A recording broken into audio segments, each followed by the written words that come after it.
Tassos Dimo is a postdoctoral researcher in the Visual Computing Lab at the Information Technologies Institute of the Center for Research and Technology, Hellas. Dr. Dimo has significant work on multiple research domains covering AI, computer vision, safety and security applications, remote sensing, video coding, and bioinformatics. His work has led to the co-authoring of more than 40 publications in refereed international journals and conferences, including 8 journals, 32 conferences, and 2 books chapters. He regularly acts as a reviewer for multiple conferences and journals in his domain.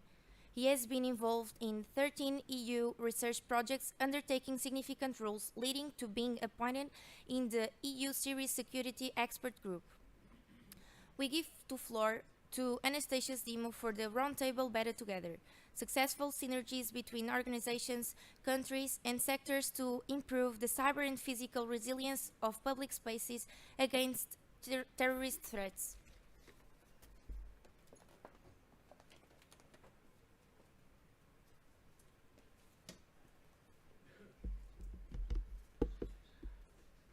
Okay, thank you all. Bon dia. Happy to be here and see all these people. So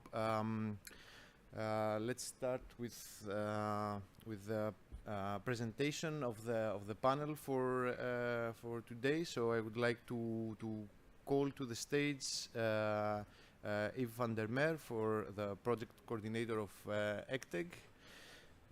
Max Sorba from Mr. Security, Rafał Batkowski from the University of Lodz, and Claudio Rossi from Links Foundation.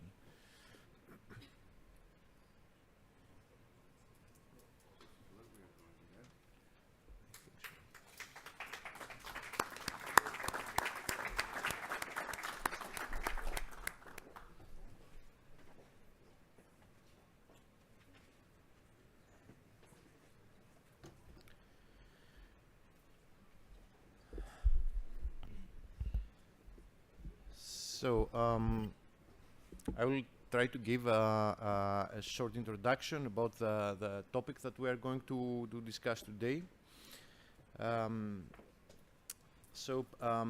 We have seen that law enforcement and private security partnerships have been identified to be critical in preventing terrorism and terror-related acts.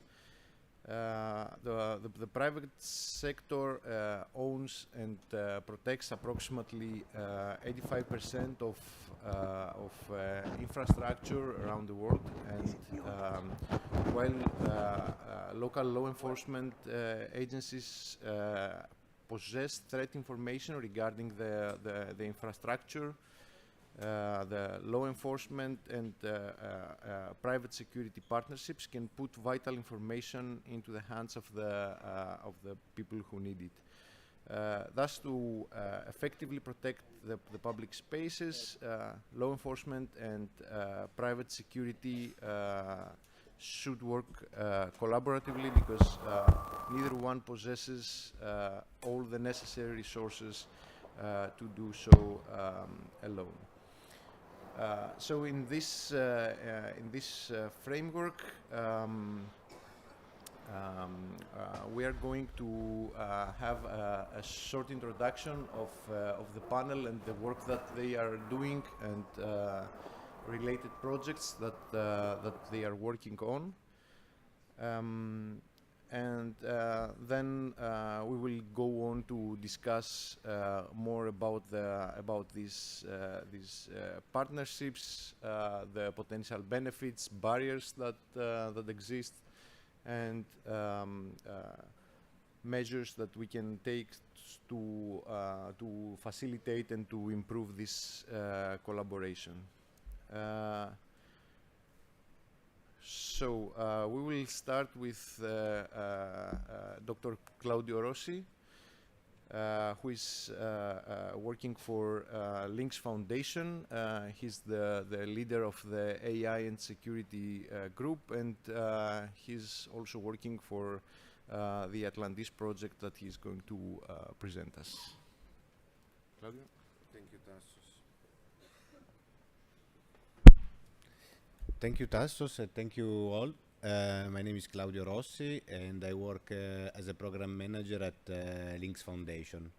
Links Foundation is a private not-for-profit research center based in Torino, in Italy, and we try to bridge the gap between academia and companies and also public bodies, transferring research ideas into actionable solutions and prototypes. My research unit is focused on AI.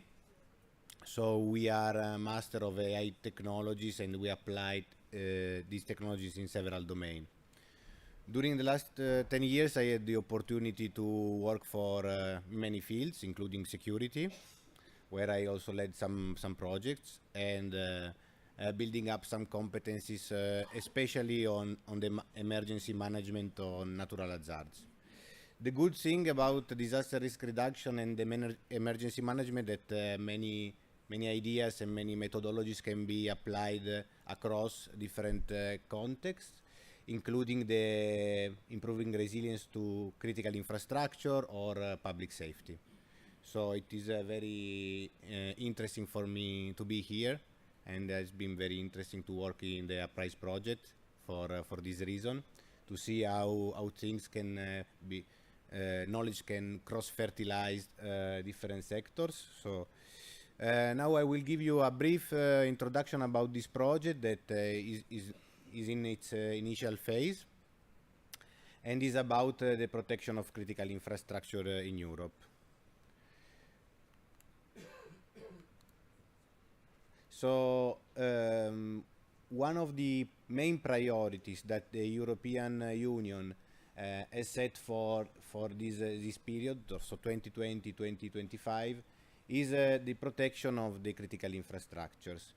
This is because as our world is complex and interconnected, there are new kinds of vulnerability that are showing up due to this complexity and this interconnection of different systems. So the project looks at large-scale, transnational and cross-domain coordinated attacks, especially at the systemic level.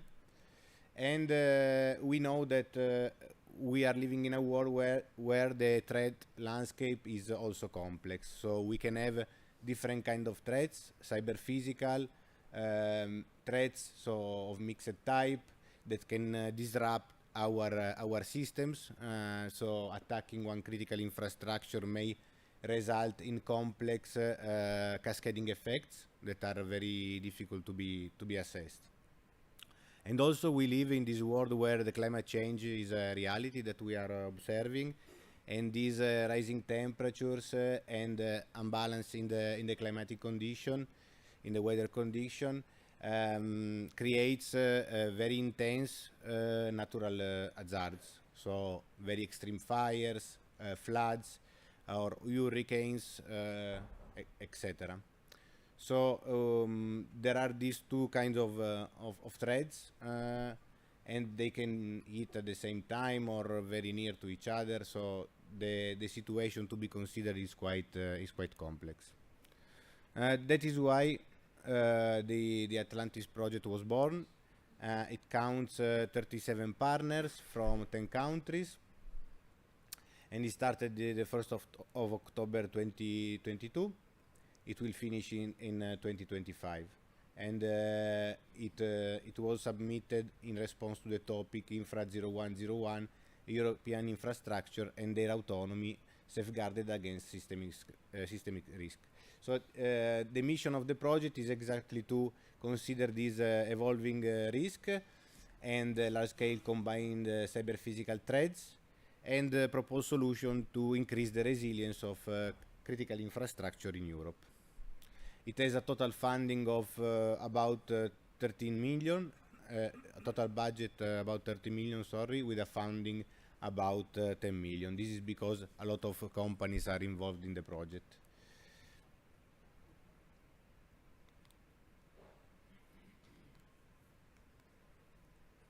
So this is just a representation of the partnership, which is covering a wide portion of Europe. and this is the challenge and the mission of Atlantis that I already said actually. So to improve the resilience of interconnected critical infrastructure that is exposed to systemic risks, to guarantee the continuity of operation and minimizing the cascading effects.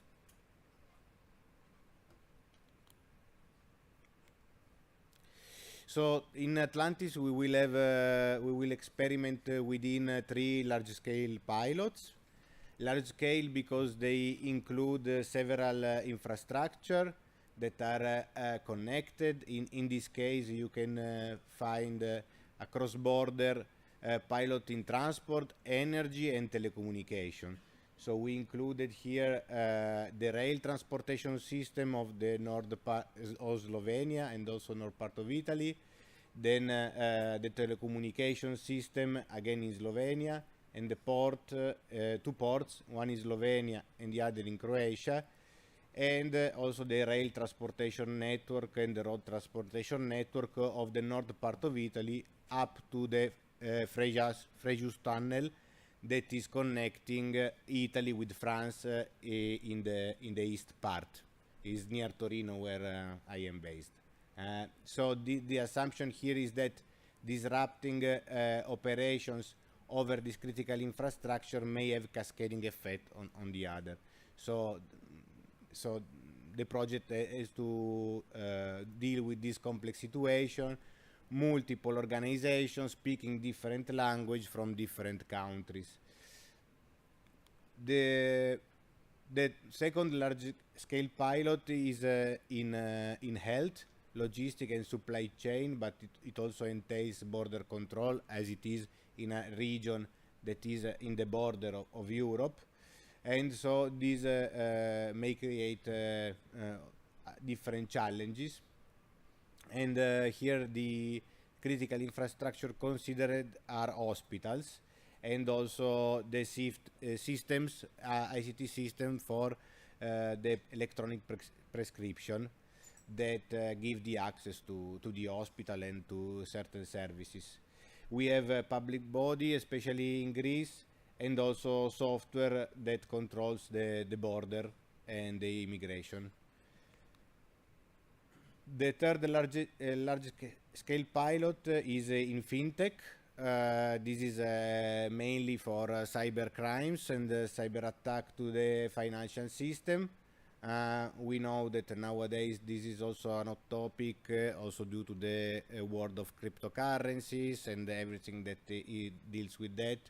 So we thought that having also the financial system is a critical infrastructure. One may not think that it is, but it is, and so we will focus also on this case.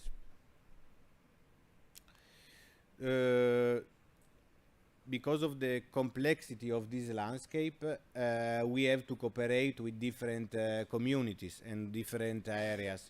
Not only security and safety, but also environment, due to the fact of the natural hazards that I mentioned, and also the infrastructure sector that is the project reference community, and also technology providers and R&D. So there we are cooperating, and we are within major groups or community that try to advance the state of art and propose also policy and recommendation and standards and architecture to enable systems to be effective in such a complex scenario.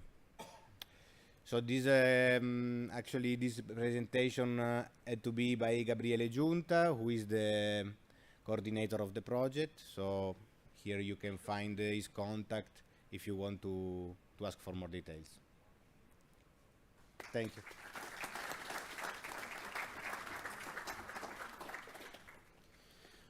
Thank you very much, Claudio.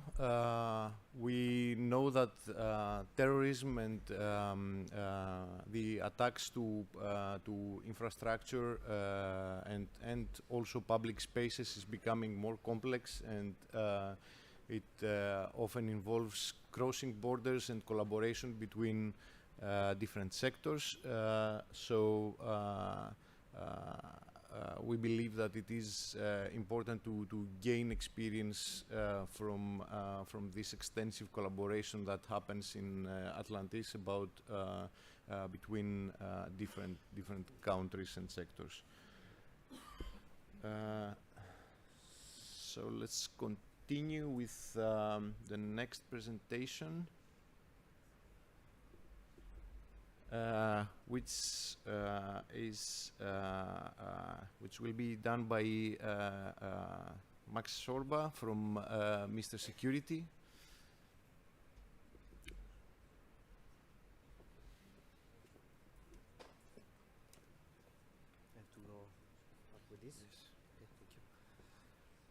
Good morning, everyone, and thank you for sure for the Academy Police Science and Internal Security. Thank you, Jana, and all the people from Appraise for the invite. I am Massimiliano Sorba, and I am in the security. I've been working in the security field since 2014. Here with me today, there are two professionals that are with me from the start, from the very beginning. There are Mr. Michael Bua and Mr. Matteo Resio, that he's also the owner of the company who I work, and he started to work in our city during the Olympic Winter Game. They've been in my city in 2006. During these lot of years, we managed the safety and the security of a lot of events, and so we work a lot with law enforcement and police for our country and our city. Here you can see one of example. There is San John, is San Giovanni, is the fest of the patron saint in Turin. There is a fireworks show in open square. Is the biggest one in Europe, open square, and you can see there are 40,000 people that we can manage, and we manage them with counting in the square, like it is an indoor arena. So in every second we have a control room, and we know the capacity of the square. When the capacity arrive at the top, we block the entrance, and then when we can go continue, we continue to manage the security. Just a second. Okay. This is another example. Is Ivrea Carnival. Maybe you know, like the Orange Battle. Is an historical carnival feast where security and safety are mixed. As you can see, we control also in this event a lot of different areas. Here is one of area where the people who fight with the orange, and there is also the public around the square. And we manage with the same counting system, and also with a control room that we control all the area, because this event is in all the city of Ivrea, that is a big city near Turin, our town.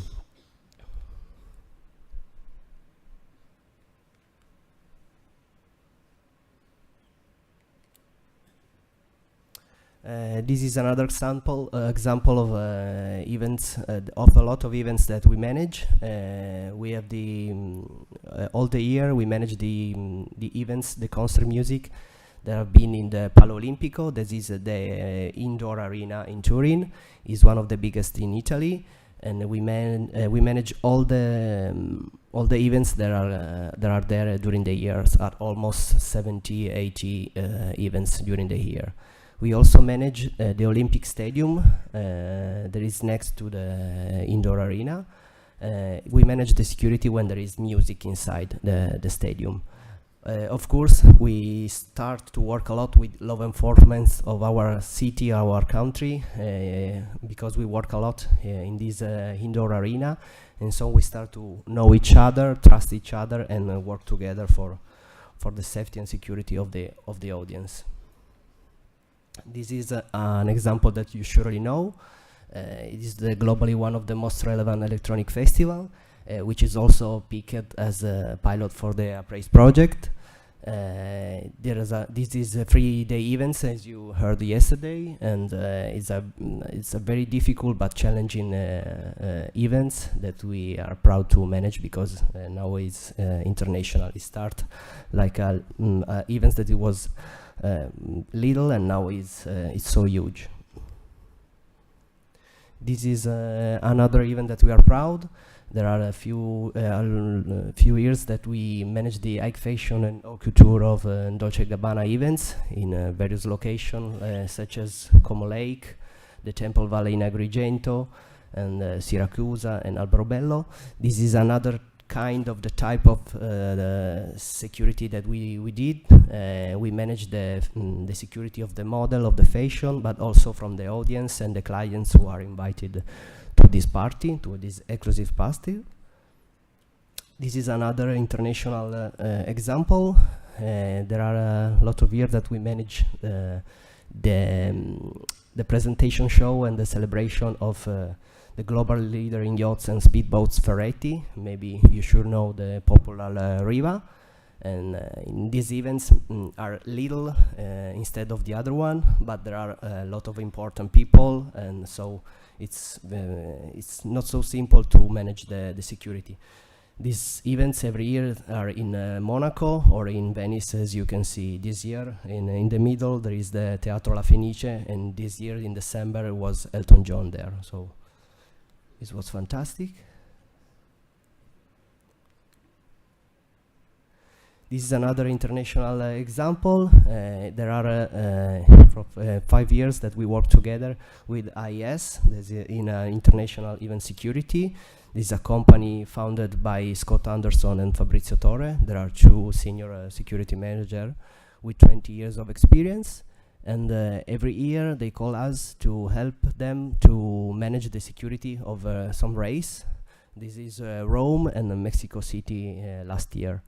And I show you this type of events because we do a lot of different events, and we work always with law enforcement and police for our city. And so we start every year to know each other, and now we work in synergy. And I think that we are a good example that we can work together to share information and make the people secure, safe, and enjoying the event. Thank you very much.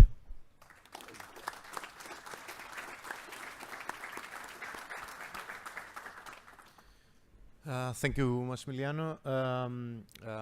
As you can understand, Mr. Security represents the private security part in this discussion. They have a lot of experience in this domain and a lot of collaboration. So we are looking forward to hear from their experience in this collaboration.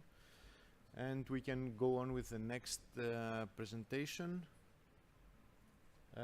So I would like to call Mr. Rafał Batkowski from the University of Łódź, who will present us Safe Stadium project and his activities. Thank you very much. So thank you very much for having me here. This is a privilege for me to participate in this conference, and today on behalf of University of Łódź and Biohazard Prevention Center, I'd like to inform you very briefly about various projects connected with public places security. So let's start the short presentation. So now you can see various of this kind of approaches, various of projects, but I'd like to focus on Safe Stadium. But maybe for your information, there was a very successful project connected with religious places, Prosperous, and mall CBRN dedicated to huge areas for shopping. So very briefly, it will be 2 minutes of slides, and then I'd like to present a short video connected with exercise, in-field exercise. So the composition of our consortium, I'd like to underline the sports clubs, for example, Real Madrid, and other facilities connected with sports event. And of course, we have during this project law enforcement agencies and private companies dedicated to security activities. CERIS, the one of the biggest in Europe. Of course, we have universities and research institutes, and University of Łódź is the leader of the consortium.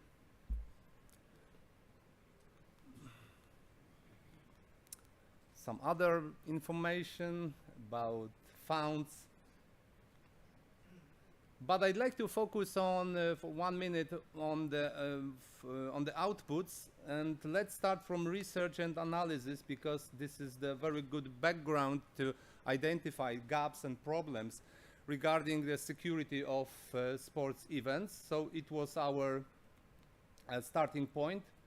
We have a kind of a method, especially regarding vulnerability assessment. So we started from these activities, and then we proposed project solutions. And first of all, I'd like to underline that we elaborate in the consortium and then validate procedures, tools, plans, and guidelines, and important recommendations connected with infrastructure, ICT systems, and equipment, as well as epidemiological response, because this is quite important in this project. But the main output from my perspective is training materials dedicated to staff. You can find materials for trainers, for trainees, of course, some e-learning proposals with VR activities. So I hope it can be interesting if somebody wants to strengthen their knowledge connected with security of sport events. So we are proud that we put on the table CBRN issues, and sometimes it was first time for sport facilities managers to talk about CBRN threats, and I think this project can be really important for the managers of sport facilities. So now, of course, sorry. So now I'd like to inform you very briefly about the joint demonstration event. Maybe it will be better to start the video if I can ask, and we can focus on the last 3 minutes of this video, because it is maybe it will be too long if we want to present everything. So last 3 minutes, please.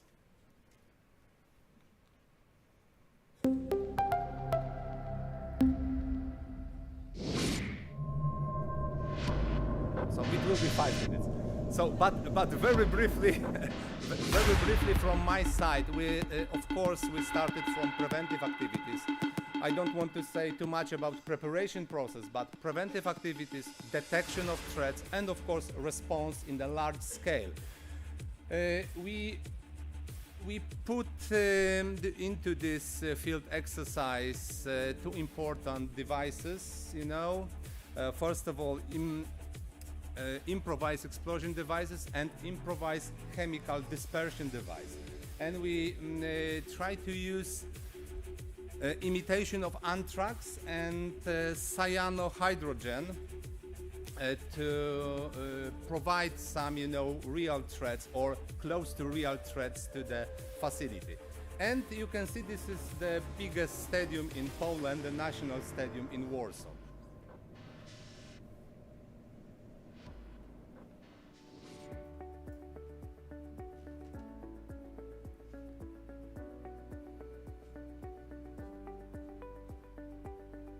This is justification that we have close cooperation with law enforcement.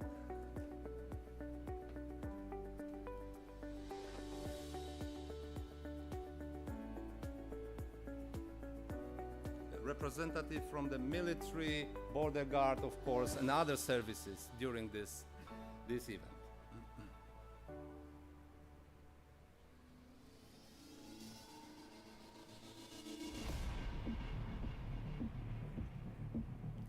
Can we make it a little bit louder, please?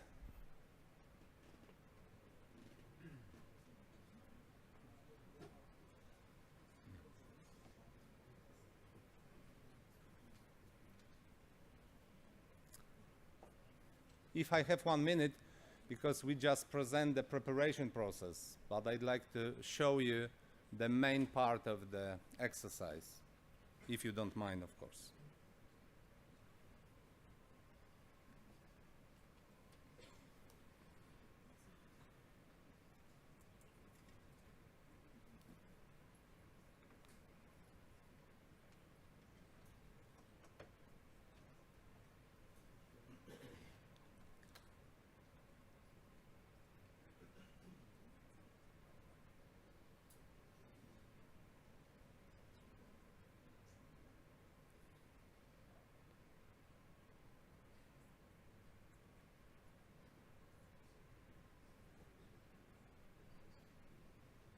Okay,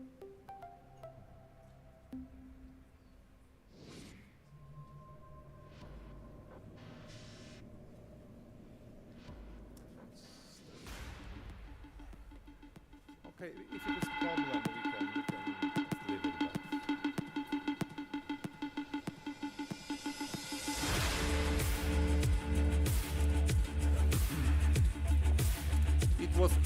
It was very important from our perspective to combine a few threats and devices which can be used by terrorists, and then observe the reaction of the spectators, players, and of course response provided by police and fire service, because in Poland fire service is responsible for the first activities connected with chemical and biological threats.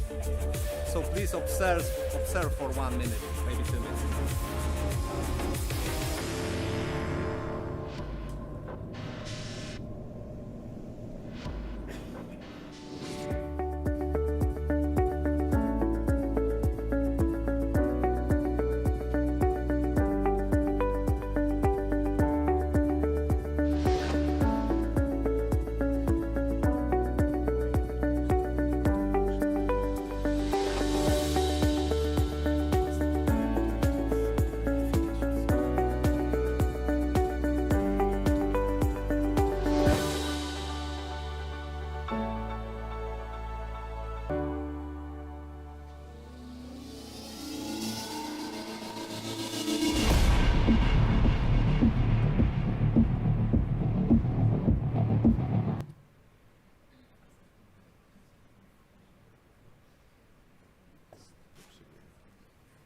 Sorry for that.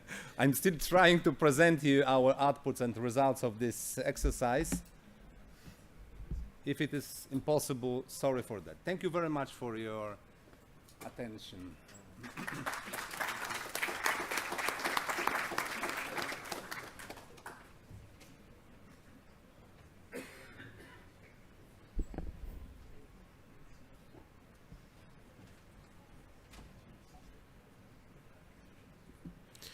We're probably having some technical problems, and the last minute of the video is not shown. I don't know why.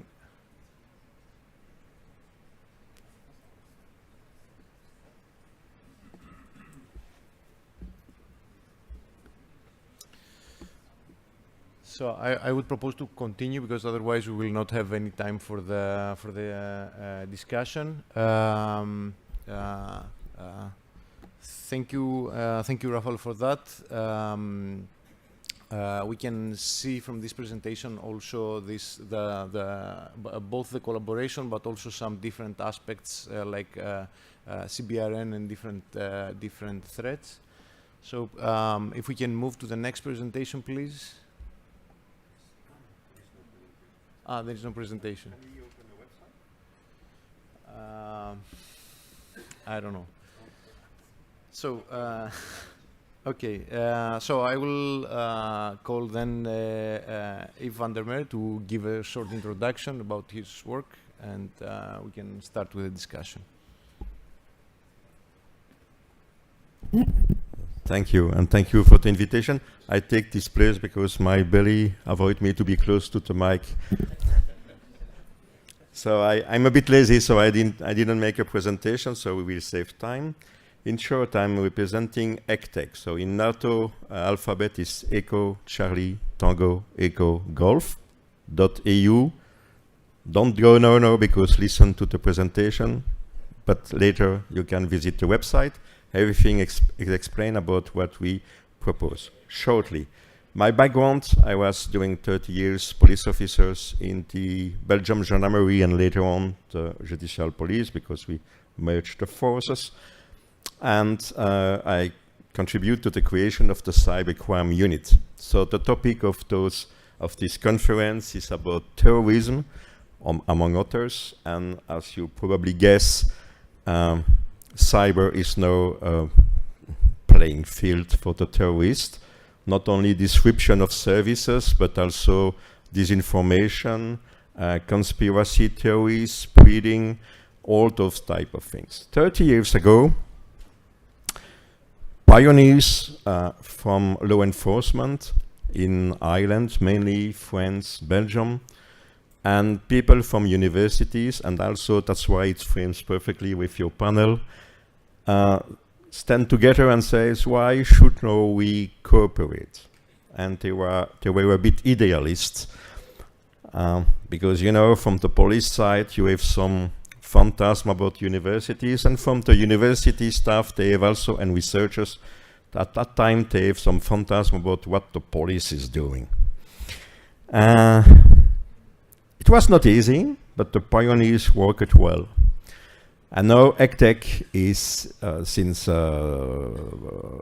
7 years, an official NGO funded by DG Home, ISF funding. So we are not Horizon Europe, but ISF, which is good because they will cut the budget in Horizon Europe, I saw yesterday. And we have around, you will find on the website, around a bit more than 20 members from law enforcement, some from police academies, which is interesting because we are speaking about ECTEC, which is European Cybercrime Training and Education Group. So police academies are interesting, but I'm also very happy to have some operational units involved. And obviously some academies and other NGOs like Babac and Sandvik, who is here. For Portugal, we have the PSP, we have the PG, and we have the GNR member of the ECTEC. And all those people and universities of Leia in Portugal, but many others in EU.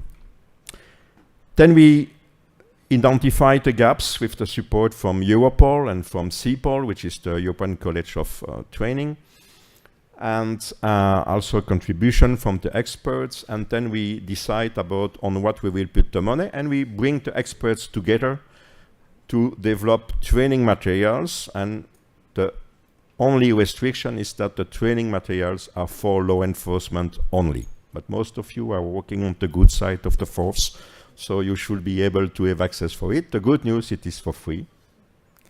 And we can also support national deployment by sending some trainers for the first deployment, so experts who contributed to the development of the training. Now, today, it was a bit unexpected invitation because it was not planned, but the reason is that I'm here with a group of people, experts from all around the EU, working on one of the products. And I want to thank especially the PSP for hosting us for this workshop, and also Sonia, who is the leader of that project.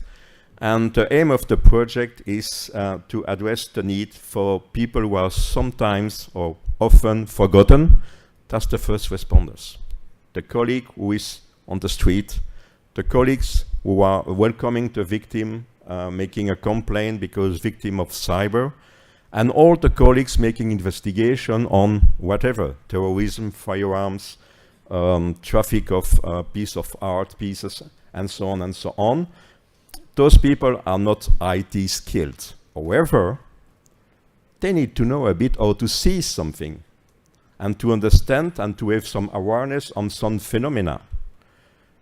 So that group of experts is working on developing, improving something which is already available and existing. So we are working on version 2.0 of something which is an e-learning package, self-paced, that can be also used for documentation, because you type a keyword and you get all the different parts related to that keyword, mobile phone, or to gather some information from Facebook and so on and so on. The good story is that that package is translated in, at this stage, in progress for 12 at least EU languages, including Portuguese.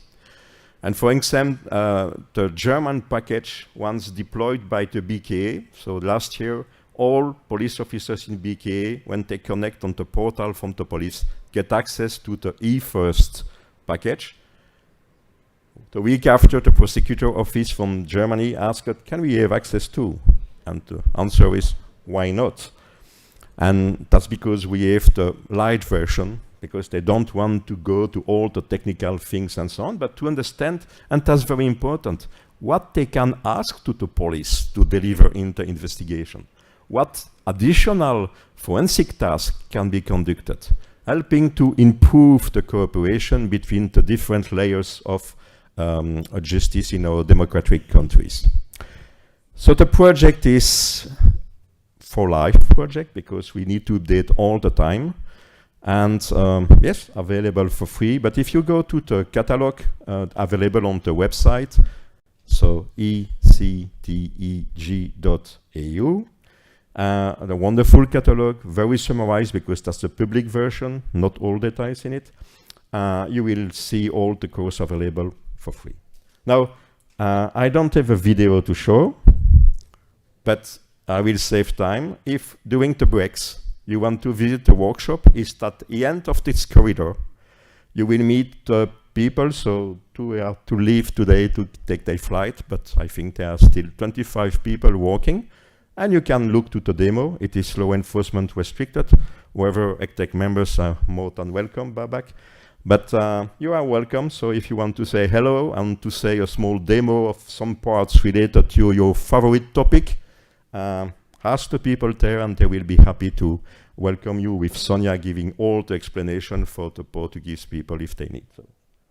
And I thank you for inviting me, interesting thing, and congratulations to create such events when we try find ways to collaborate.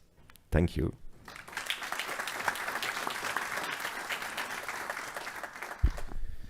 Thank you so much, Eve. So it's important also to give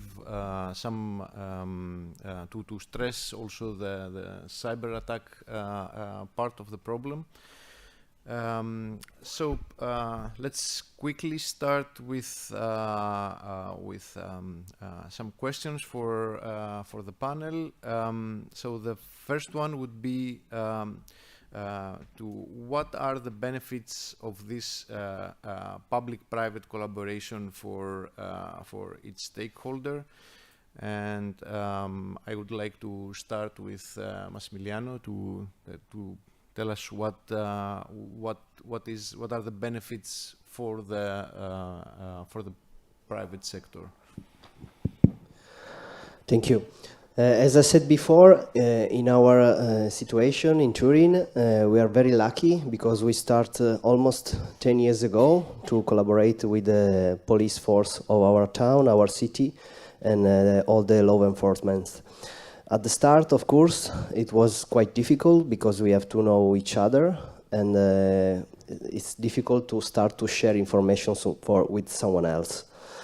After that, we see that they start to invite us to the technical table in Questura, in the most important building for the police. In that table, there were the law enforcement, us, the medical service, the firefighters, and in that table we can share all the information and also the line guides we have to follow during the events. Sometimes when there is a big event, we do not just one meet, but a lot of meets to understand how to manage perfectly the safety and security of the events. One example, big example that I can tell you is Eurovision 2022 that it were in our town. In that case, the collaboration with private security and law enforcement was spectacular, in my advice, because we managed different things. For example, we managed the flow of the people, of course, in the events, and the security of the venue and the crowd, and also the stage invasion, because unfortunately, it's very frequently that during the Eurovision, someone try to have a stage invasion. And we manage these things, and police manage, of course, the armored escort and the terrorism stuff and something like this. And we work together, we share intelligence together. And I think it was is a perfect example for collaboration in an event that is international. Thank you so much. So the collaboration between you and the sharing of intelligence is done by being in the same room. So this is a physical interaction with the police. Yes, of course. We before the events, in these technical events, and also in the control room, and during the events, we are together. We are together in the main entrance, in the other place of the venue, and we can share information in real time. So it's cool. Okay, thank you so much. So I will continue with Rafal. Rafal, you are dealing in the projects with both more sensitive places, like religious spaces, which have their own challenges, but also more sophisticated threats, like the CBRN ones. So what was your experience so far, and how do you think that both parties can benefit from this collaboration? Thank you very much for this question. So first of all, I'd like to underline that private sector is growing in the market, and we can observe privatization of security in Europe and not only in US as well. So it is an interest for public administration and law enforcement to find good solution to cooperate, to look for this cooperation and look for synergy in cooperation in private sector, private security sector, not only companies to secure, to protect people during events, but especially tech companies which can really optimize security activities, which normally is an obligation of law enforcement. We can use some devices, some systems to really optimize these activities. And of course, I've got two examples, if you allow me, very, very briefly. For example, a situation in The Hague, the security delta, security cluster, Dutch security cluster, which is composed of 300 organizations, and it was established by police, by municipality, university, and private sector organization. And it is really an example which can be vital for many other countries, how to cooperate, how to benefit from this kind of cooperation. And of course, in EU level, we can observe some networks like NLETS, for example, which is connected with companies, private tech companies, and they are trying to support law enforcement in new technologies and how to develop these technologies, how to adjust these technologies to law enforcement activities. So this is my perspective, to optimize, to look for synergy, to use new technology to support local communities and societies in European Union in better security activities. Thank you very much. Thank you a lot, Rafal. I will go on with Eve.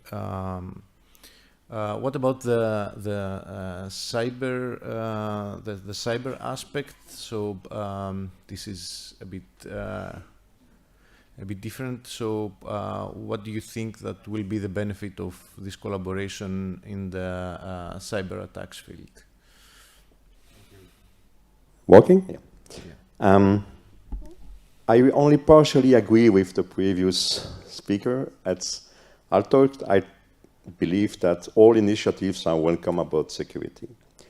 But based on my experience in Belgium, but also at EU level, looking and contributing with the colleagues in the other member states, we have to be aware on the law enforcement side from a very specific risk.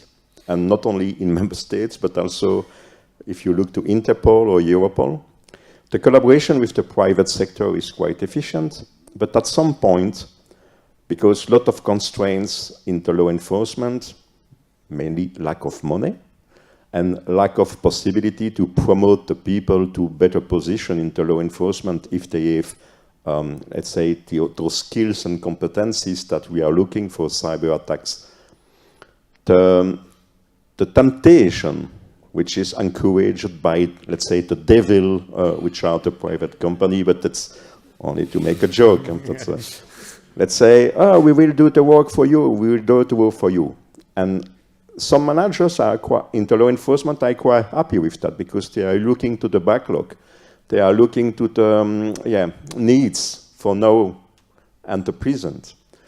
But the risk is that doing so is that in a short term, and it is already happening in some countries, there will be a lack of competencies and skills for that specific phenomenon inside the law enforcement.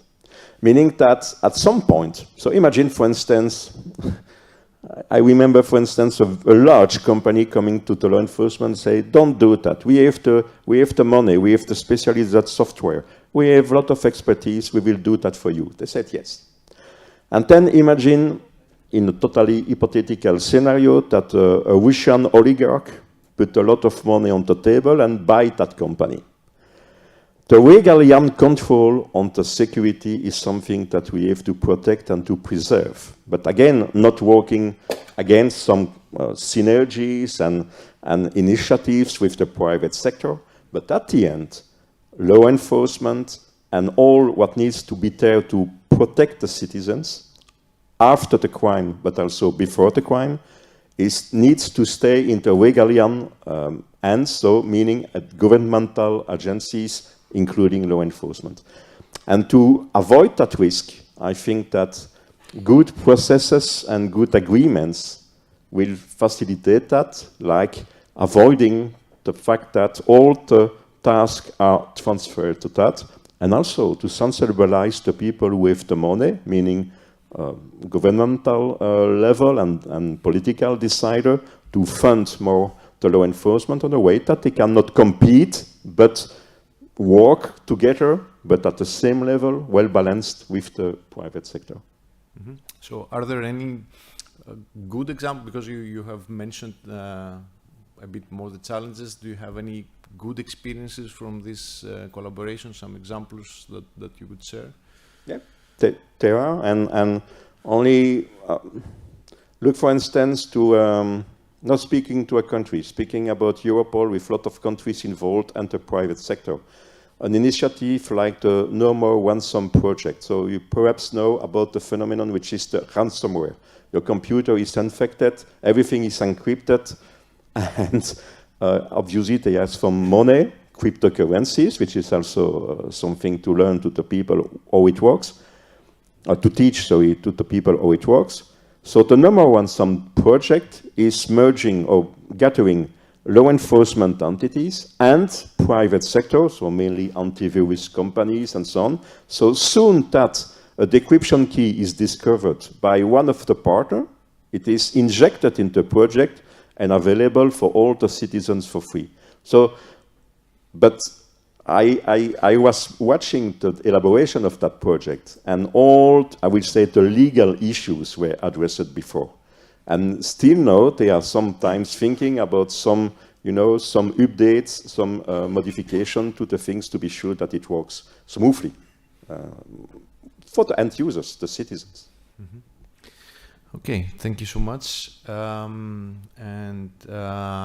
Let's continue with Claudio. Can you tell us your experience also from Atlantis and the collaboration between different stakeholders? Yeah, I think that public and private sector can be complementary. I fully agree with the previous speaker in avoiding such risk that the core knowledge is then transferred from the public to the private sector, and this shall be avoided. But actually, normally, I think that the private security companies, they have more local operations, and for example, often they miss the intelligence, so the broader context. So a collaboration between the public and the private can work well, especially in the public, in the private security, receiving some intelligence information from the public that will set the stage and the context and can better prepare for the local operations, and vice versa.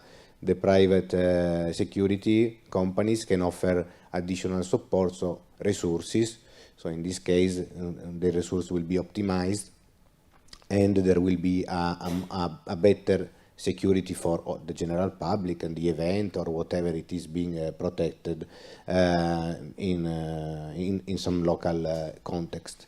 And also at the policy making level, this cooperation could inform policy making, and so that new policies could be created starting from best practices arising from this kind of cooperation.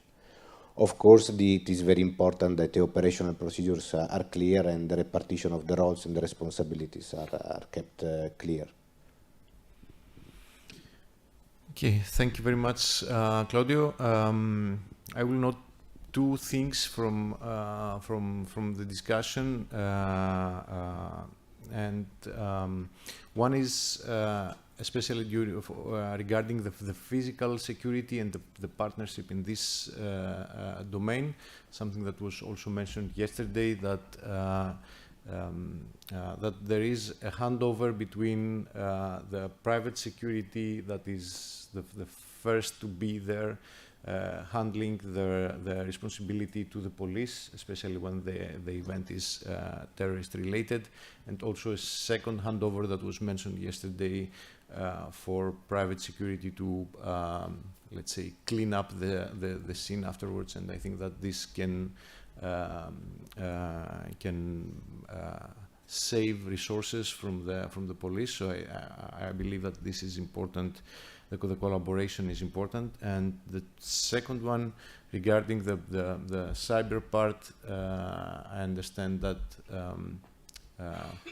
we need to do more to formulate this partnership, maybe also talk about the policy and the procedures that can be used, and of course maintaining, as you said, the core technology to the law enforcement is important.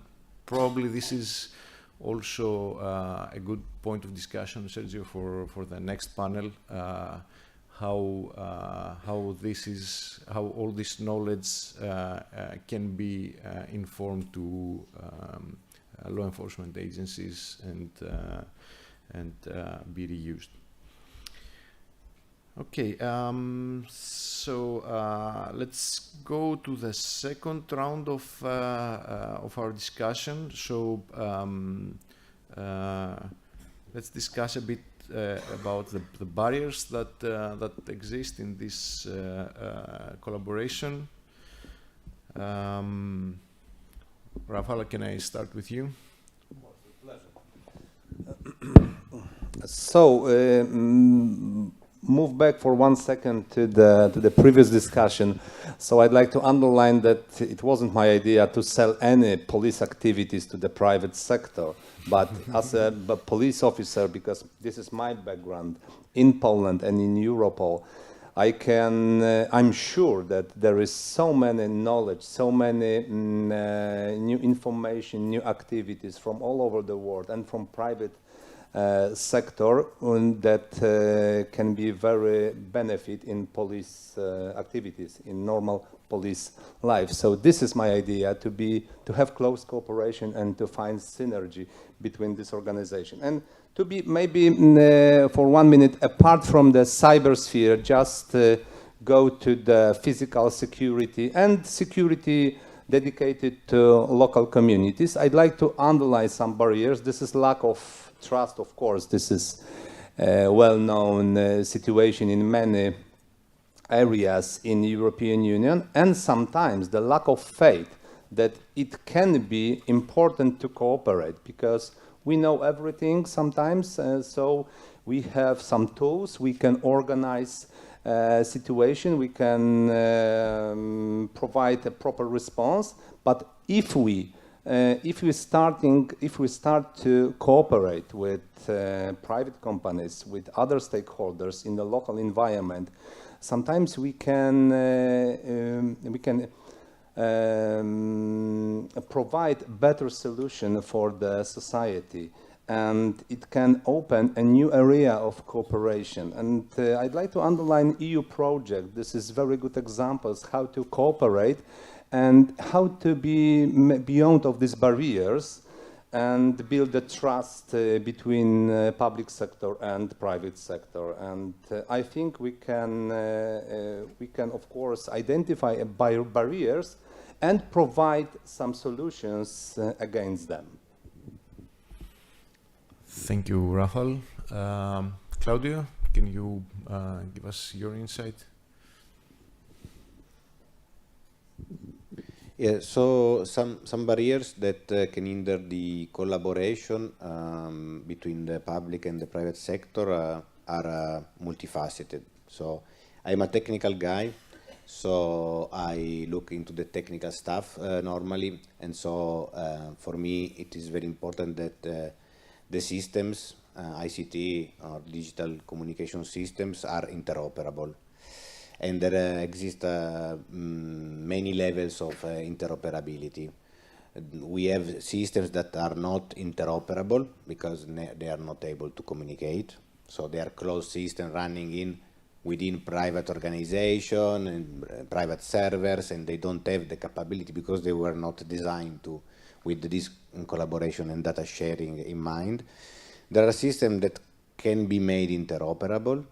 So they have some interface to exchange data, but maybe the data is not interoperable because the data is in a specific format or in a specific semantic. And so having also this semantic interoperability where not only the data can flow from one system to another, but can also be automatically interpreted by the communicating system is the maximum level of interoperability. And for these things, we need standards. Otherwise, of course, one may develop the specific interoperability interfaces that between two systems, but then the other systems, or you need to make interoperable system by system, and this cannot scale. So if we would have a technical standard for data sharing at the national, transnational, European level, this would facilitate the interoperability between the systems. So in a price, for example, we have created a system, but this system then shall be made interoperable with all the other systems that are there. So there is this interoperability issue regarding communication. Then there are other barriers that are non-technical. So trust has been already mentioned, so I'm not going to discuss it, but there are also differences in culture. No, we are in a globalized world, but we live within a lot of differences. So we have different language, we speak different languages, we have different culture, different beliefs, religions. So there are differences also in how different cultures or society handles certain kind of situations. And so when a private company comes from one country, comes in another country with another culture, there may be difficulties in handling a certain situation according to respecting the local culture. No? So this is another barrier, and is a human barrier, no, not a technical one. And then also the legal frameworks. Again, different countries have a different legal framework, and this may create difficulties in establishing this kind of cooperation. And these are the key points according to me. Okay, thank you so much. Massimiliano, do you want to contribute too? I agree with the other speakers, and I think, yes, the lack of trust is one of the main problems, of course, because I don't think that it's not to substitute to law enforcement or vice versa, but is to work together. And at the beginning, of course, you don't know the other parts, so maybe it's difficult to start to share information. As Claudio said before, private security don't have a lot of information about the intelligence. Of course, law enforcement have a global vision of it, but we see that when law enforcement trust us and start to share this kind of information, the manage of the security of the event was better, completely better. And so for me, it's clear that if there is a cooperation, you can have big results with it. So, I understand that from yours that you have a good collaboration with the police, but this is a bit out of, you know, it's based on your good relationship and on your good collaboration. But what about procedures and policy?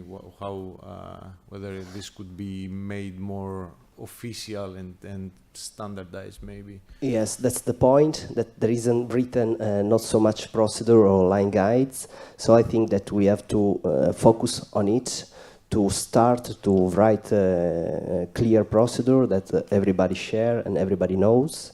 And with of this, I think that you can share in all the country and maybe in other places. And there are the line guides you have to follow, and all the people, all the law enforcement and private security share and are clear. And I think that there's another lack, because I think we have to work on it to improve this part, of course.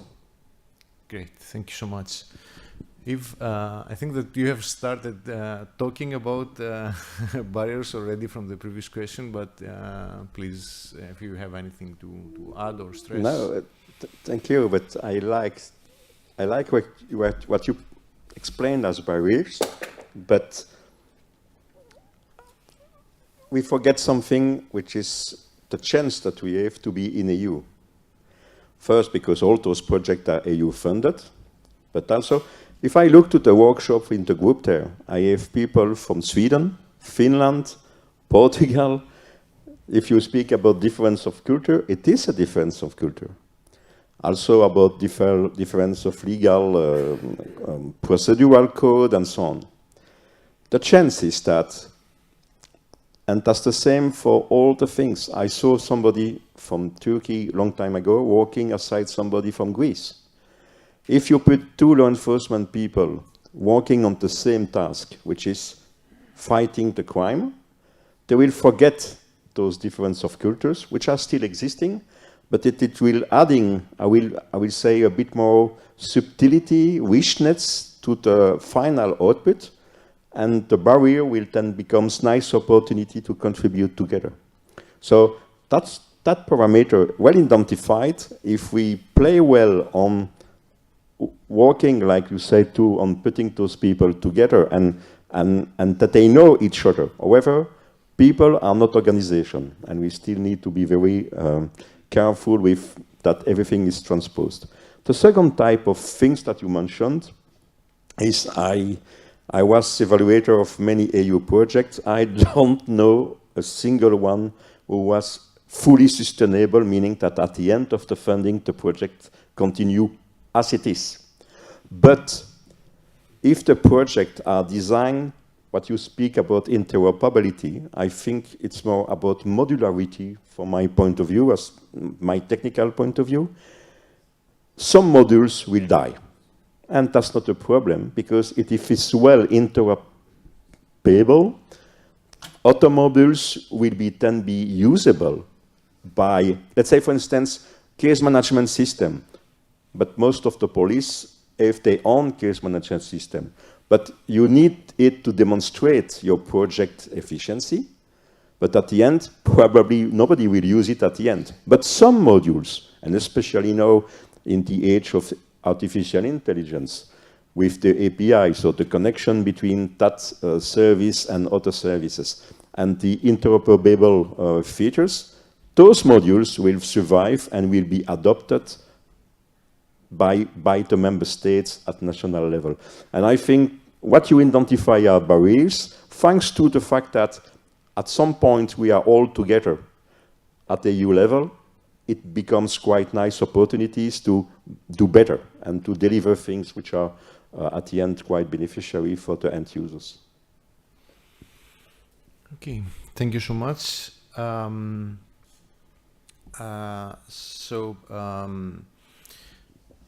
Trying to wrap up again a bit, we are talking about trust. We have talked about interoperability of the system. We are talking about standardizing both technology and procedures, and also policy should kick in and solve many of the legal problems that also arise within the problem. So let's move to the final round. The question here is how far do you think that we can go in this collaboration, and what measures must be taken in this direction? So, Rafal? Thank you very much. So from my perspective, I'd like to present some ideas, some recommendation, not only for this project, but for many other projects, leading by University of Łódź as well. So I think we should elaborate an approach to establish better cooperation between law enforcement agencies and private sector companies, especially those who are responsible for protecting people during events and during other activities in local environment. So I think about platform to constant cooperation between law enforcement and private sector companies, not only in member states, but maybe at the EU level under umbrella of Europol, because we can recognize many networks connected with some activities related to security, and there is a lack of network dedicated to private security sector, to protectors, to people who cooperate with police during mass events, during some activities in local environment. And the second point, if you allow me, this is my perspective as well, the second perspective, because of being police officer. So there is a lack of R&D units, lack of innovation units in police forces, in law enforcement, in general, of course, in European Union. And in comparison to companies, to tech companies and to other corporations, it is really important idea to develop this situation in police forces. And this kind of projects, this tech clusters like in The Hague, you know, can develop police forces, law enforcement, and put these activities, security activities, dedicated to local communities and a higher level. This is my ideas. Thank you very much. Thank you. Given your experience both as a police officer and from the EU projects, what do you think that is realistic? Because we have, you know, we are in the EU, but still there is sovereignty of the sovereignty of each country, and how close do you think that, you know, its member state and its sector is We've got very good examples starting from the procedures and provisions. For example, joint investigation teams, some information systems connected with all law enforcement in European Union. And it can be a very good example how to cooperate, how to establish systems which is really dedicated for all organizations. And if we are talking about projects, if we invite police forces, you know, it is a chance to provide them some up-to-date, you know, information system, maybe technologies, and they can use it. So the idea, from my perspective, is to encourage police officers to be close to tech companies, to be close to new technologies, and sometimes new procedures, new methods of providing security to the public. And I think we can do it. We've got examples, but there is no time. If you want to go further with our project, sometimes you can find a very good, you know, opinion and implementation in police force in Poland, and it is a very good example, I think, how we can use public funds, European funds, to strengthen policing in European countries. Thank you. So before going on, I will invite the panel to also have a look at the questions that have been given, and if you can give some hints and some answers together with your answer, please go on, because we are also closing to end of this session. So. About the question, or about the last question, or about the question on the screen? Both. Well, oh my God! So quickly, if you don't mind, the one in the middle about cooperation between cyber and physical security. Give you an example, which is now 4 years old. We have the drug mafia paying a guy who was sitting in the conference just aside me. Before was, well, my English is not good, but my times should be. He was arrested because he was infecting the control system of the containers in the harbor of Zeebrugge in Belgium, so that the mafia can identify where is the container and that they can get to the container, avoiding most of the security issues. At the end, they were also able to move the container when the mafia want to have the container located. So that's an example of, and the last point about that is that give me nowadays actual physical security system which is not using communication channels, IoT detection, and all those things. So that's about that question. Now about the previous question, to come back, two things. The first is fully agree with you. By the way, the chairman of ECTEC is Marcin Bernards, the deputy of the Cybercrime Bureau, so my boss. The EU-funded project for what is for the pillar about security, it is mandatory to have 3 to 5 law enforcement units. Please, law enforcement, send the people who knows about the topic, not the people who are different people for each meeting and all those things, and who are passive receivers, because at the end, they are the end users. So they have to be able to be criticizing the project and say, I don't want that. I have that need. I need that. And so having the people who knows the topic is also related to the respect between the people from the commercial area, the academic world, and also the law enforcement. But we have PhDs in law enforcement. We have masters in the law enforcement area. So send the people who knows the topic. That's very important things to focus on. So that's my advice. But who am I? So thank you so much. Well, Claudio, since you got the microphone.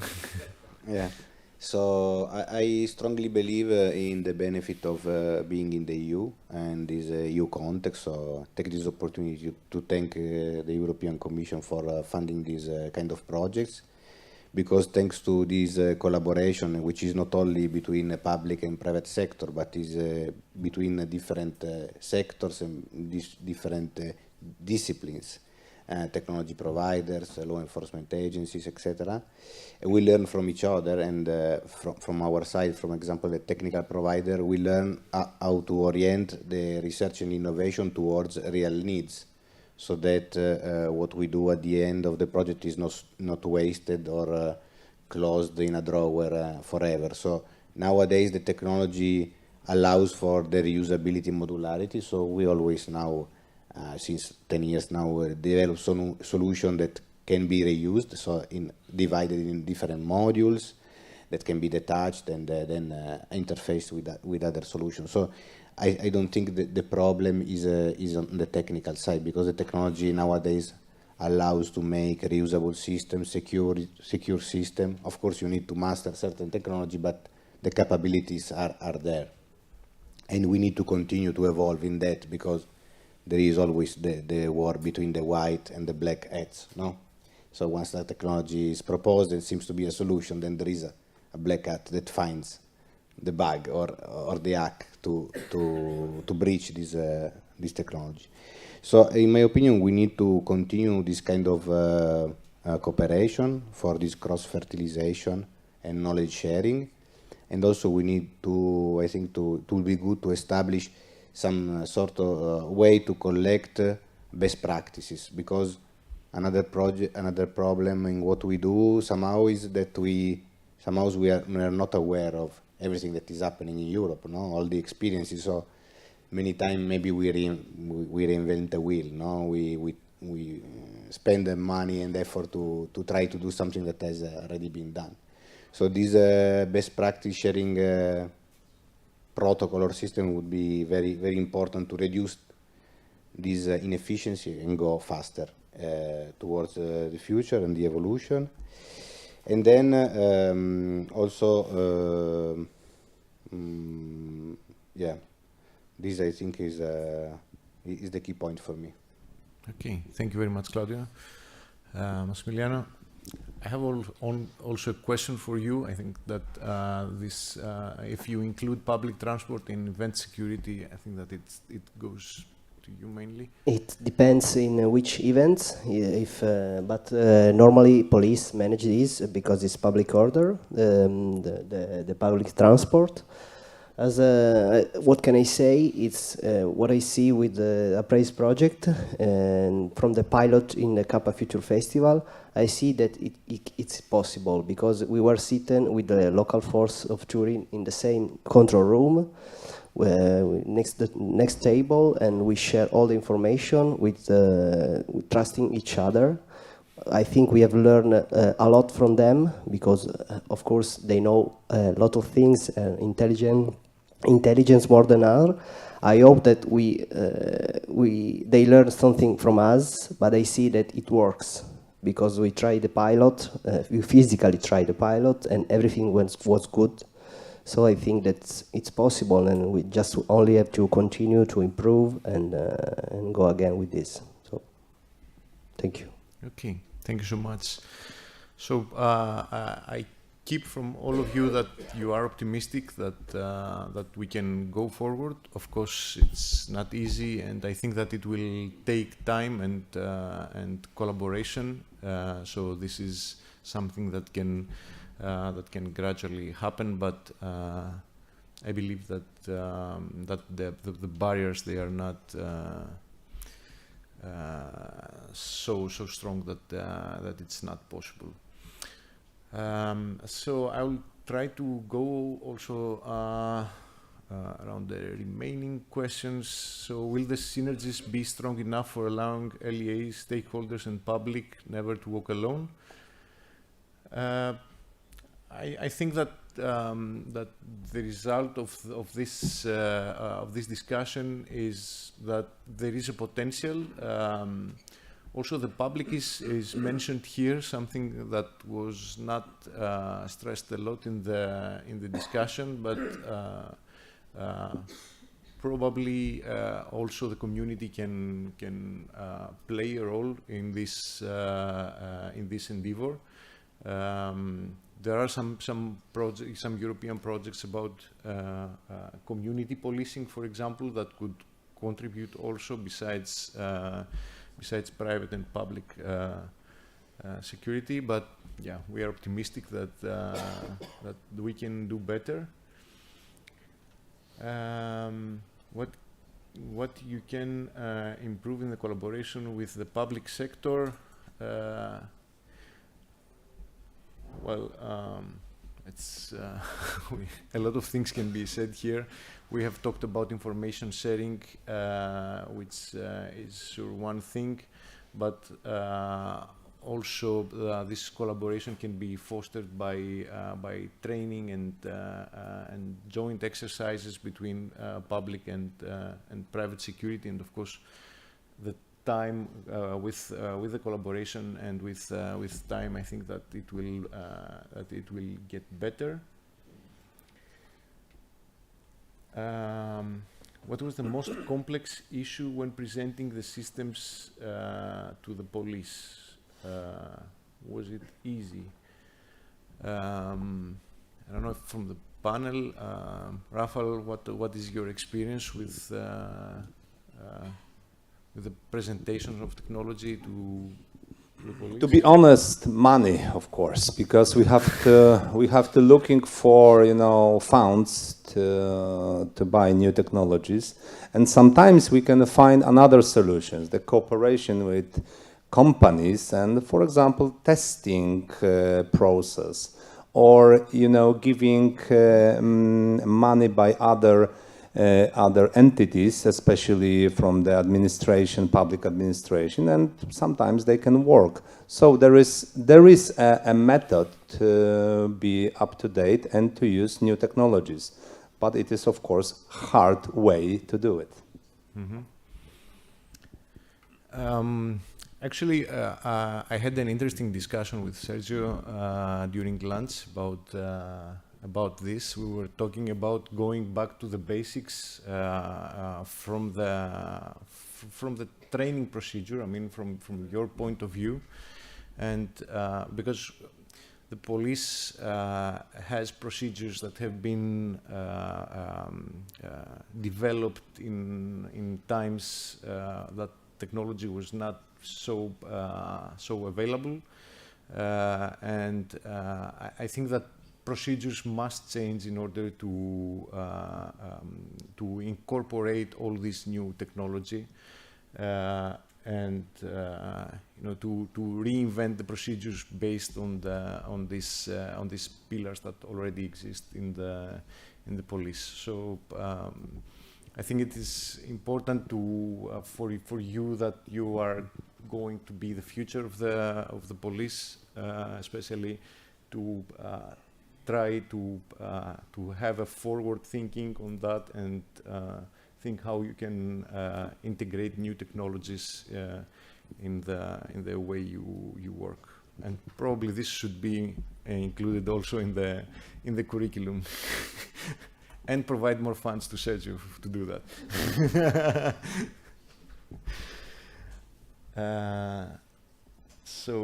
Last one, new threats and risks, new and rapid development of technologies. Are we balancing private and public investment? How can you increase and make stakeholders to work together? I think that Eve gave, at least for the first part, one answer. I don't know if you want to add something to this.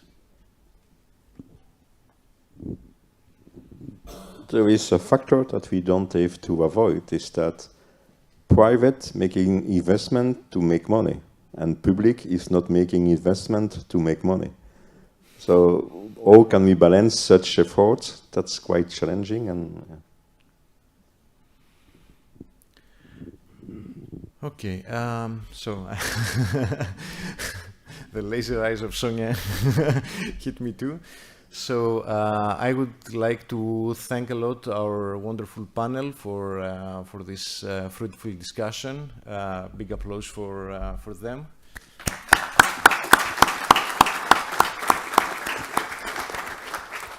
So thank you very much also on my behalf, and yeah, I'm not keeping you more from your coffee. Thank you so much. Thank you, gentlemen. Thank you. Yeah, exactly. Thank you. Thank you. It was nice to meet you. Okay, not my intention to keep you away from the coffee either. Thanks to everyone. And just one thing, the video that stopped and we had the teaser, it is online, it's on YouTube, and you can find it by writing Safe Stadium Project. And indeed, the second part is the most fun, so check it.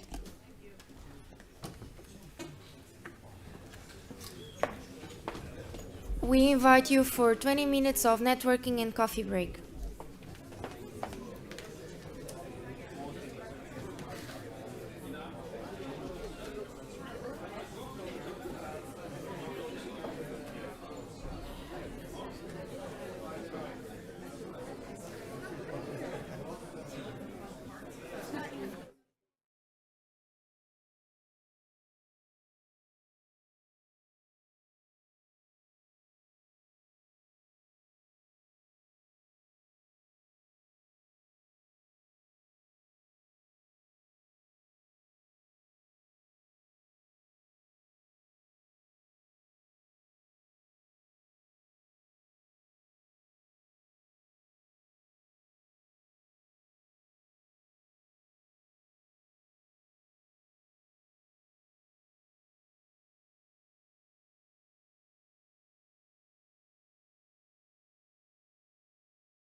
Thank you for all being present.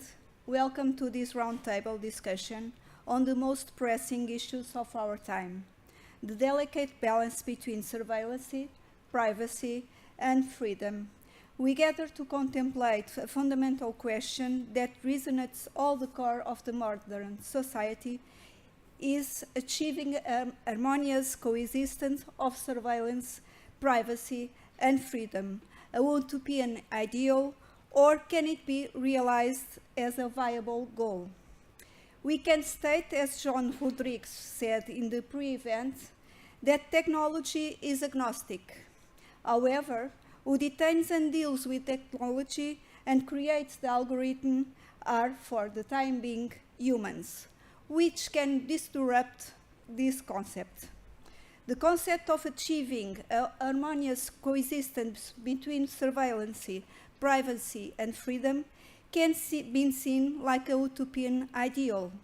However, it is imperative to recognize that it's not an unattainable dream, but rather a complex challenge that requires careful consideration and proactive measures. For these roundtables, I invite Saskia Bayerl, Ismaela Murgia, Hugo Pimentel to come to the stage, and from right, Pierre, that is going to be in the audience.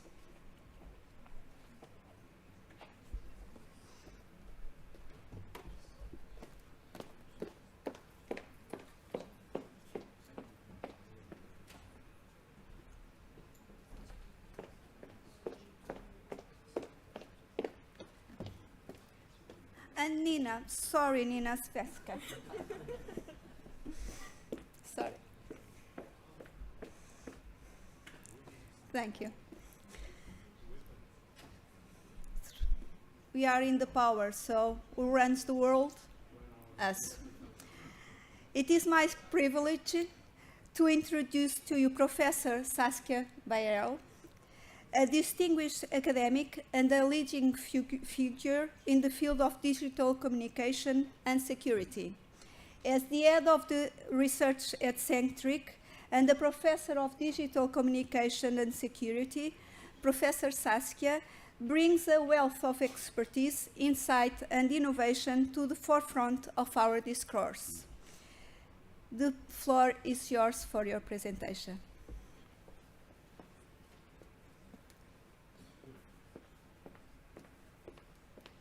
Thank you very much.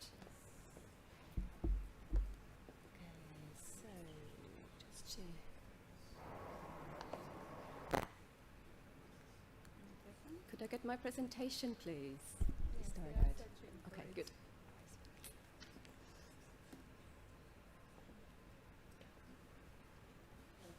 Technical issues?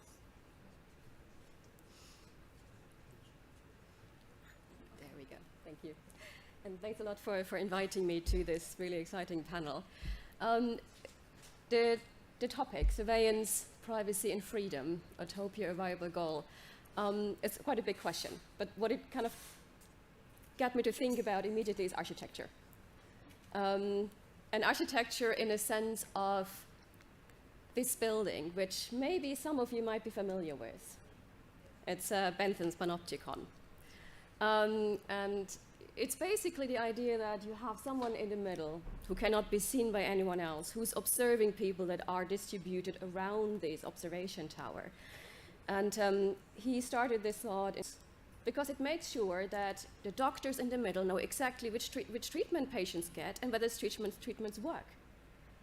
And they don't get affected from each other. Very good, very positive. Or there's also the idea about schooling.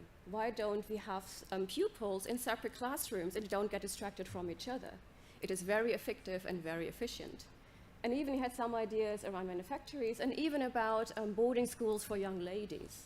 I think that's one of my favorite examples, where he said, to what eagerness gentlemen who are curious in such matters would crowd to such a school to choose themselves wives is too obvious to insist on.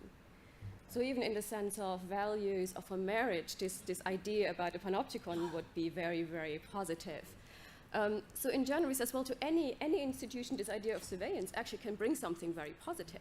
For him, it was really an idea about we can make this work better, and we can make it work in a way that reduces the amount of subjectivity when we have power relationships. And another point I found very interesting in the original discussion is he says, well, if any perverse application should ever be made of it, they will lie, in this case, as in others, at the door of those who make them. So the issue is not with the architecture, it's those people who apply the architecture. And we just had this discussion, you know, is technology really objective? Sure. So is technology really objective, or is it only the people that apply technology that are the issue here? And I think that's an interesting discussion to have. I don't want to get into at this point, but maybe during the panel discussion. But I think what it gives us is this idea about how do we talk about utopia and dystopia, what is actually the benefits of surveillance, and the very, very different ideas around it, what is the positive and negatives of it. There's something we also took into the Appraise project and said, how do actually citizens think about appraised technologies, which are very much thought about as surveillance technologies when you talk about them. So what do they think about it? And looking at their stories and their thoughts about this. So I was asked to give you a kind of roundup around this empirical work that we also did as part of Appraise and the survey we did. And overall, and the interesting part is when we talk about surveillance, when we talk about security, the general idea from the public, general picture from the public is actually they're quite positive. Despite all discussions that we get about worries and concerns, usually the majority of people say, yes, I see a benefit in these technologies. So it makes me feel safe. 60% of our sample said, yes, it makes me feel safer. Or the people think, yes, it will prevent more crime if we use these appraised technologies in the various public scenarios that we proposed. Or even 75% said, well, I hope it will help identify and arrest offenders. So there's a lot of hope, basically, for these technologies to make a difference and make a positive difference. You can, of course, argue is 75% enough to actually use them, and what happens with the other 25? That is a discussion, I think, where the complexity comes in. But I think it's quite an interesting observation that there's a lot of positivities around this. But this is, of course, only the overall picture. There's a lot of complexity underneath, which I would like to dig a little bit deeper into. So the one question we asked, who should actually use these technologies? And most people said, about 80%, actually police should use this. So I'm very happy for police in my country to use this kind of technologies. But I'm not happy with private security having these kind of technologies. So citizens are quite okay with police forces as legitimate organizations, but are not happy to give them the hand of private security, which of course is an interesting conversation to have in the context of Appraise, where a lot of the collaboration needs to happen between the police and private security. So how do we sell this? How do we make this okay for citizens, basically, is an important conversation we need to have around this. On the other hand, when we talk with stakeholders, so these are the results from the pilots themselves, people who try the technology, who will use this technology, they're actually quite happy to also give this to private companies. So again, there's a difference also in perspectives when we talk to different types of groups, who is willing to use it and should have it. Again, this will lead to different discussions also in terms of accessibility and also about ethics, who will get it and should have it. Another question, of course, is not only who should use it, but where should we use all of these different technologies? And Appraise was beautiful in the way that it gave us the opportunity to look at very different types of scenarios for technology usage. And so we had basically different kind of places. I just drew out 4 of them as the major places for Appraise. Some very specific places like a mall, very, very localized place people can go to, or a cycling tour, where people go to specifically for this event. Or we had larger areas that are a little bit more open, like a city or a fair. And also the other thing is, are there continuous kind of monitoring situations, or are there more kind of event-based occasions? And then when we looked at acceptance of a but we also see, of course, this also means a lot of people were not so happy, and you see also in the 25% of people, well, I'm not quite sure about this. So we ask about safeguards, so very concrete things that we should do to make people feel more and more secure in how these technologies are used. And what we found here is, first of all, we looked for 4 different very specific types of safeguards. One of them is surveillance technologies must be properly regulated. Then it must conclusively contribute to safety of society, so they will have a benefit for it. Security actors involved must have support of citizens, so this idea of legitimacy and trust. And the last one, surveillance technologies must be visible to citizens rather than hidden. So this idea about transparency, which comes up a lot in terms of also AI and using of AI in public space and these kind of things. But when we asked them to rank those 4 different safeguards, people usually said we need regulation. It's not transparency they're looking for regulation. And I think that's an interesting idea. We say, well, it's not so much about knowing what's happening and having visibility about everything that's going on the ground, but knowing that what's happening is done according to laws and rules, and laws and rules we can trust. So this was much, much more important than knowing exactly what was going on. And then when we asked for additional safeguards people would be looking for, again, we found a lot of things in the sense of regulation. So they say, well, we need clear regulations. The system must be able to use the data only for security-specific purposes, so purpose limitation is an important one. There needs to be controls in place, data practices need to be in place, a lot of things in terms of regulation that need to be there. But also interesting, I found some answers, there were not many, but some answers, where said, for instance, security technologies must be secret and effective, which I think is quite an interesting one. It goes totally against our idea of transparency. Would really like to talk with this person who said this and say, okay, what is behind this answer? And also that police should support it as well. So it's not only that we have citizens need to support it, but police forces need to support it. So all of us need to kind of say, yes, this is useful and this is necessary. Then other ones where I said, well, we need to be sure that everything needs to be in step with developments of AI. So police forces need to use the system and technologies and upscale them continuously. They need to develop, they need to continue to be innovative. And then in the same regard, more visible presence of police. So you have this kind of balancing between what is technology and what is police presence. So we need both basically on the ground.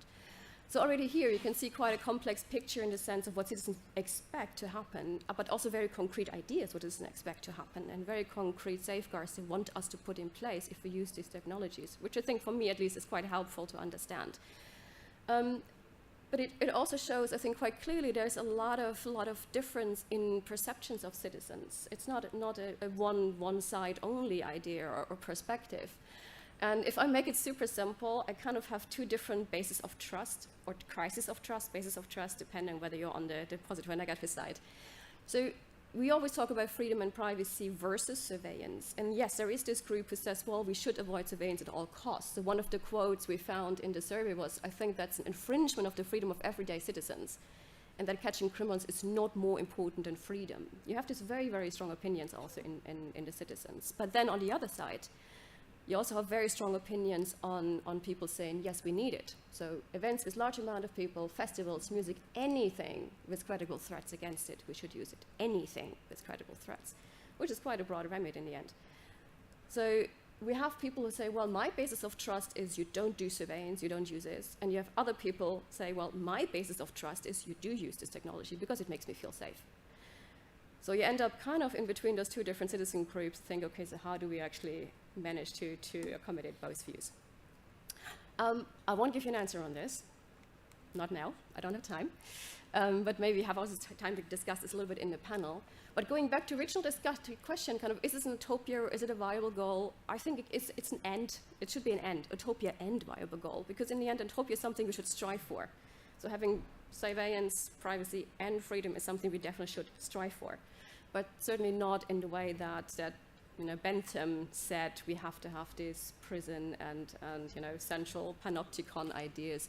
But I think if you understand it in the sense of there's a lot of complexity, it's like a very, very messy kind of space where we're in, and we need to understand the specifics of what people think, how they behave, what they want. I think yes, then I think we can make it happen. So for me, actually, it's quite a hopeful story. So I really want to take this really into the more hopeful story in the sense of, yes, it's complex, it's complicated, it's hard work, but there is a lot we can go by and we can do about it. I want to leave it at that. Thank you very much for your attention.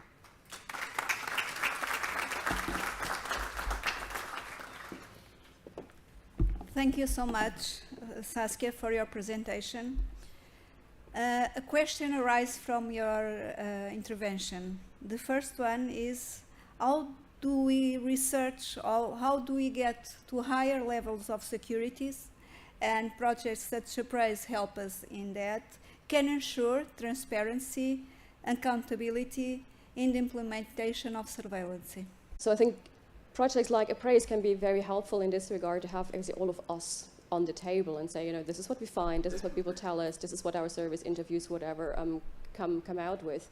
And then getting insights then from security stakeholders, say, what does it now mean in practice? You know, can we do something to increase, you know, where does the regulation come from? And I'm looking then also, of course, on this side, how can we make this happen? And how can we give people also more trust in these regulations, which is an important issue that comes back again and again. And you mentioned accountability. I think this is one important element we find back again and again to say, well, what actually happens if these technologies go wrong?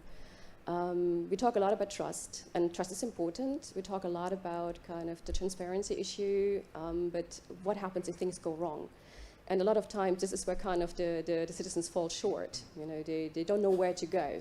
They feel disenfranchised. They feel they don't have any rights to speak up. So how do we engage them? How do we make sure that what happens, they have a right to have their voice. They also have a right to say, I know where to go when something doesn't happen in the way I need it to happen.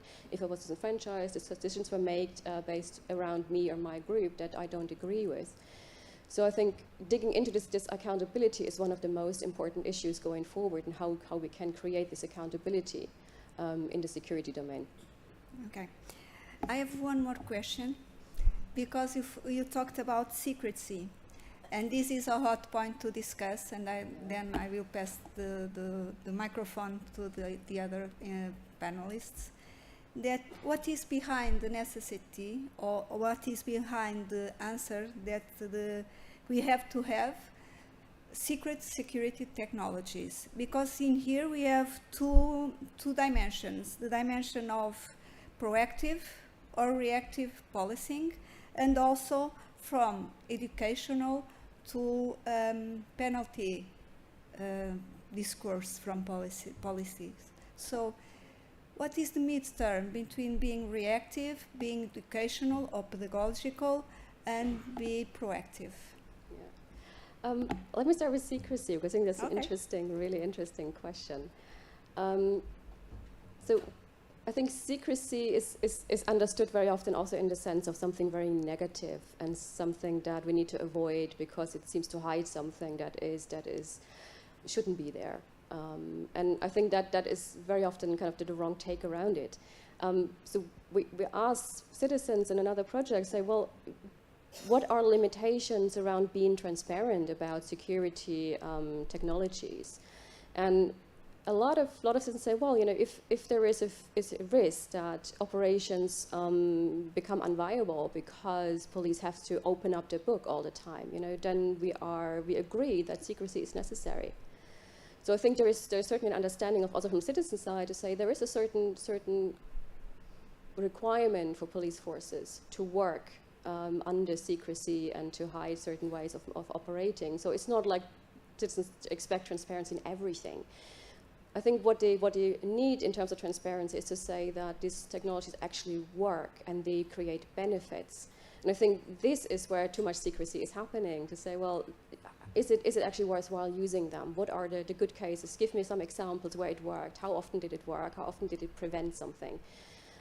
So I think this is what people are struggling with. They need the assurance, you know, that even so there are some privacies taken away and some freedoms, it's worthwhile, because citizens are kind of very Machiavellian in the sense of, you know, threats and benefits and risk and benefits. So if the benefit is high enough, you know, they're willing to give up some of their freedoms, but give me the case for it, you know, show me that's really worthwhile. If we can see it through the social media, through our mobile phones, we are giving up very many information from our side. Even biometric data, when we Face ID in the computer, Face ID in the telephones, digital fingerprint. So Is this transparency, is it using all this technology from our side with no concerns about our freedom, our privacy rights, because we are giving data to private companies.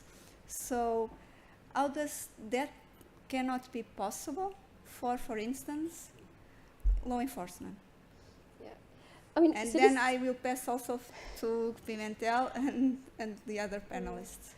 I mean, citizens aren't that worried about law enforcement usually. They're really, really worried about private companies more than law enforcement. So they don't want the data to be sold. They don't want, the data to end up somewhere and be reused for a marketing campaign and private companies making lots of dollars from it. That's what people don't really like. If it's used for law enforcement purposes and legitimate law enforcement purposes, and we find that back again that you have very specific ideas about, for instance, counter-terrorism, they're usually very, very accepting of it, or protection of children is usually a case people say, yes, we really want police using these technologies. So on that side, actually, people are often saying use it more. We need better advanced technologies to protect children, vulnerable groups, and all of this. But the issue is, of course, that it's often you can't really decide who is using my data. Is it really police, or is it is it a private? And then certainly, if you then get collaborations between police and private organizations, then the boundaries become quite fuzzy, and I think then citizens become a little bit more worried around it. But in the end, I always say, well, you can't make everyone happy. You will always have people that are ideologically against state and police, and you cannot convince these people. But I think a large group of people are just really worried because they don't understand the complexities of it. And these people just need assurance and they need more information. Or you can say, well, there's something like a legitimate resistance where certain things go too far. You have too many cameras in a city center, and they might be too intrusive in certain areas and houses. And then you have legitimate resistance, and that's certainly then a learning moment for police. So I think thinking about why do people actually resist is quite useful, and not only in the sense of, well, they only say no. They don't only say no, but they often say no for a very good reason, and digging into this can then create a lot of good conversations. Thank you so much. I don't know if any one of the panelists wants to say something about these two questions. Yes, thank you, Sonia. I just wanted to add something from our perspective, from the Commission perspective, on the issue of secrecy and the technology that cannot really be seen. We published, and I will delve into it a bit more later during my small presentation, a handbook called Security by Design, on really integrating technologies and methodologies for the protection of public spaces from the onset of planning and designing a public space. And an annex to this handbook talks about, really delves into the anthropological side of things, in the sense that we need to take into consideration that there is a threat, and then there is the perception that people have of a certain threat that can be higher, can be lower, depending.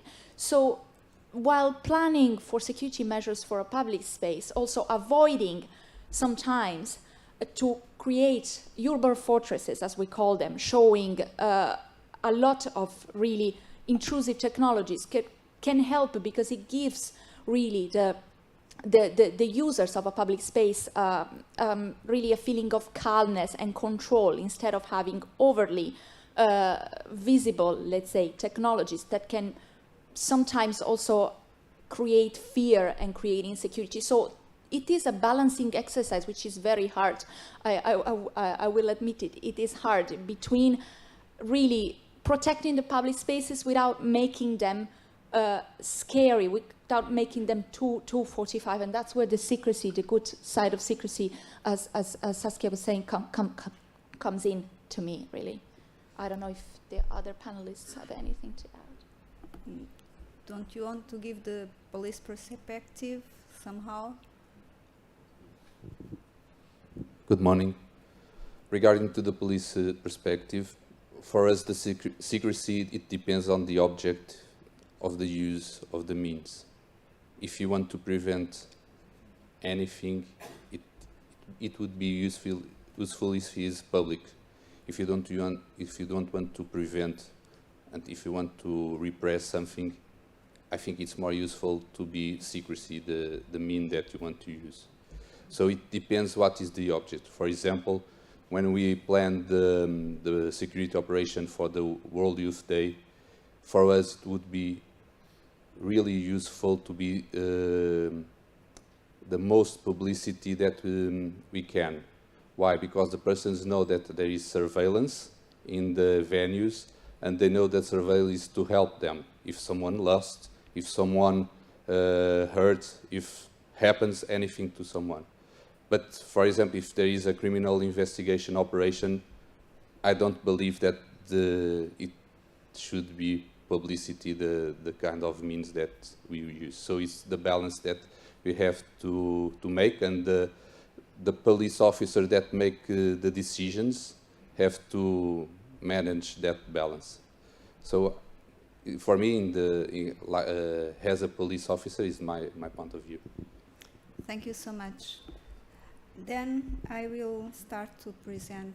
We are going to pass on for another panelist, and I'm presenting now Ismaila Murgia from DJ Home. He's a police officer at European Commission, Directorate General for Migration and Home Affairs, counter-terrorism, until where she works now. She holds a Master of Science in Political Science from the London School of Economics and Political Sciences, so she's my colleague in the subjects of economics. Before joining the European Commission, Ismaila has worked on counter-terrorism and prevention of violent extremism issues, international security, border security, and law enforcement cooperation for various United Nations officers and agencies, and for the Organization for Security and Cooperation in Europe, including on-field trips, on-field activities in Kosovo. Ismaila is included in the 111 Italian talents under 35 by Nova and Bocconi University. Let's hear what are the thoughts of Ismaila Murgia.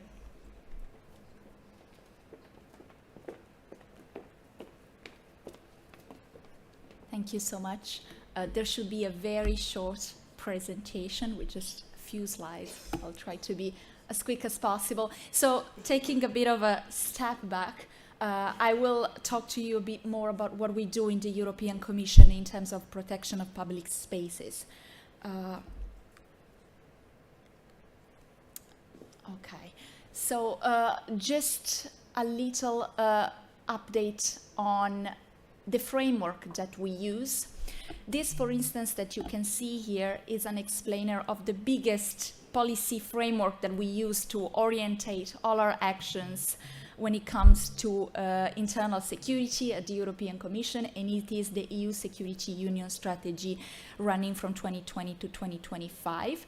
As you can see in the top left corner, this is the area that really interests our efforts and the efforts that are made by the Appraise project, which is the future-proof security environment. You see three sectors: critical infrastructure, cybersecurity, and protection of public spaces. The three, of course, are interlinked, and the legislation that we also proposed in the European Commission, it is spanning these three areas. When it comes to critical infrastructure, for instance, and it was already mentioned by some of the panelists before, last year in February, we proposed the Critical Entities Resilience Directive, which is really a big framework spanning 11 sectors to really help the resilience of critical entities across the European Union, create mechanisms for the exchange of communication in critical situations, have member states run risk assessments of the entities. So really trying to be as holistic as possible to avoid that any critical entity is damaged inside the European Union, then bringing potentially damaging cascading effects, unfortunately. Then we have cybersecurity, as you can see there. interlinked, of course, with the physical security when it comes both to public spaces and critical entities.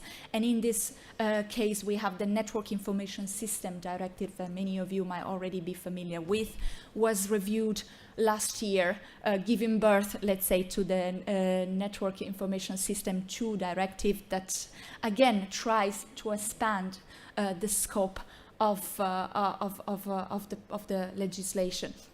And when it comes to the protection of public spaces, which is really what we are working on today and what Appraise worked on during the project, we have some frameworks.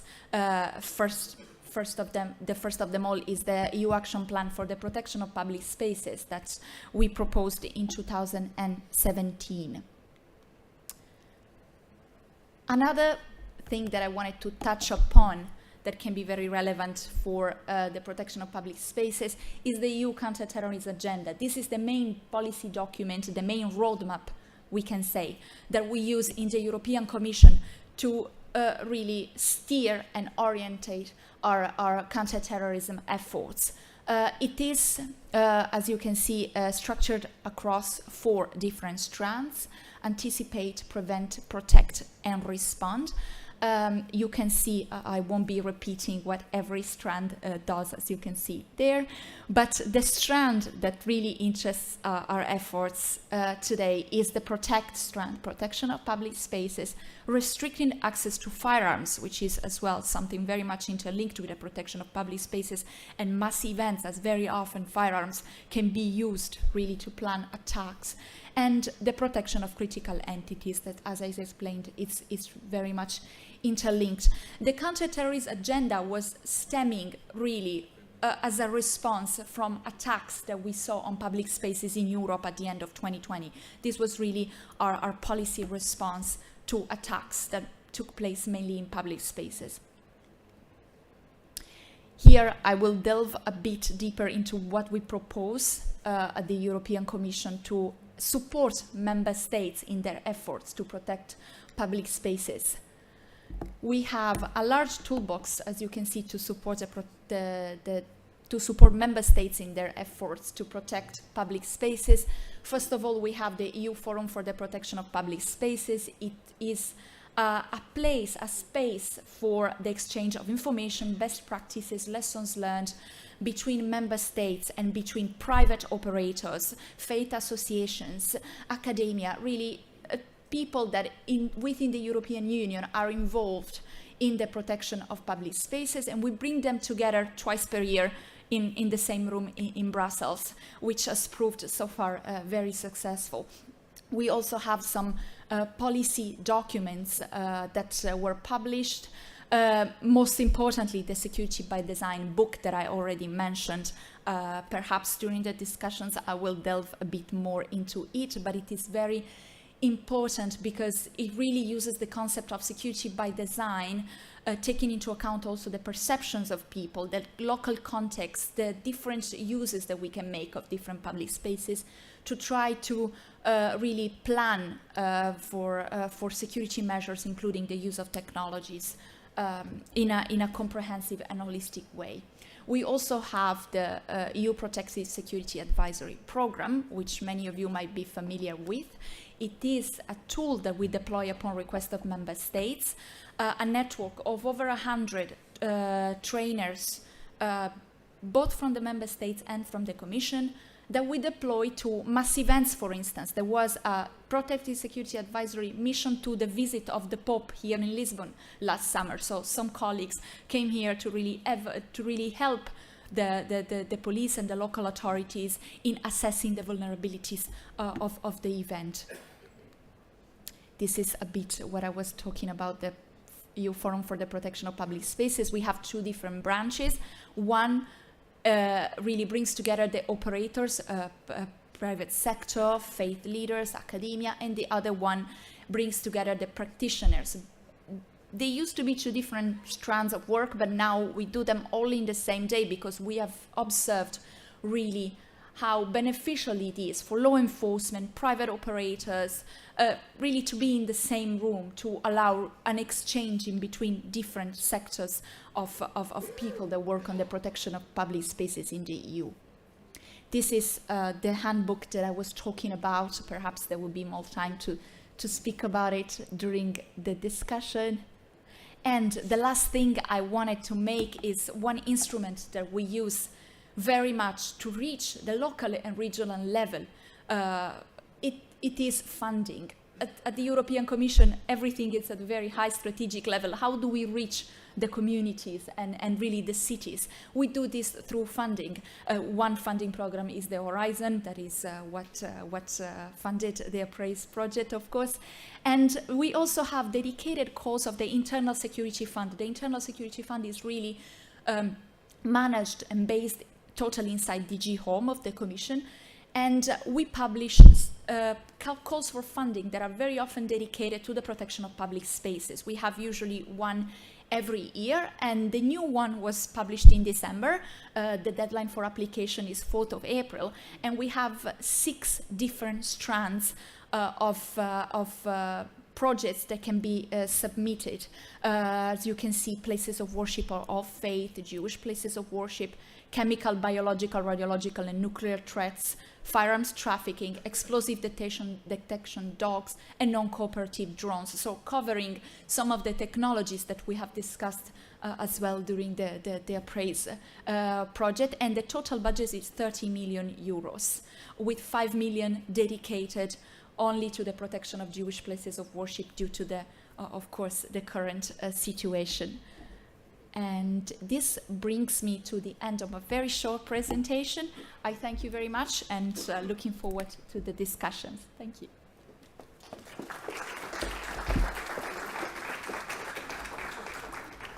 Thank you so much, Ismaela. So, as you brought up the question and the concept previously of security of design or by design, how can the concept of security by design help us when planning security measures for a public space such as surveillance?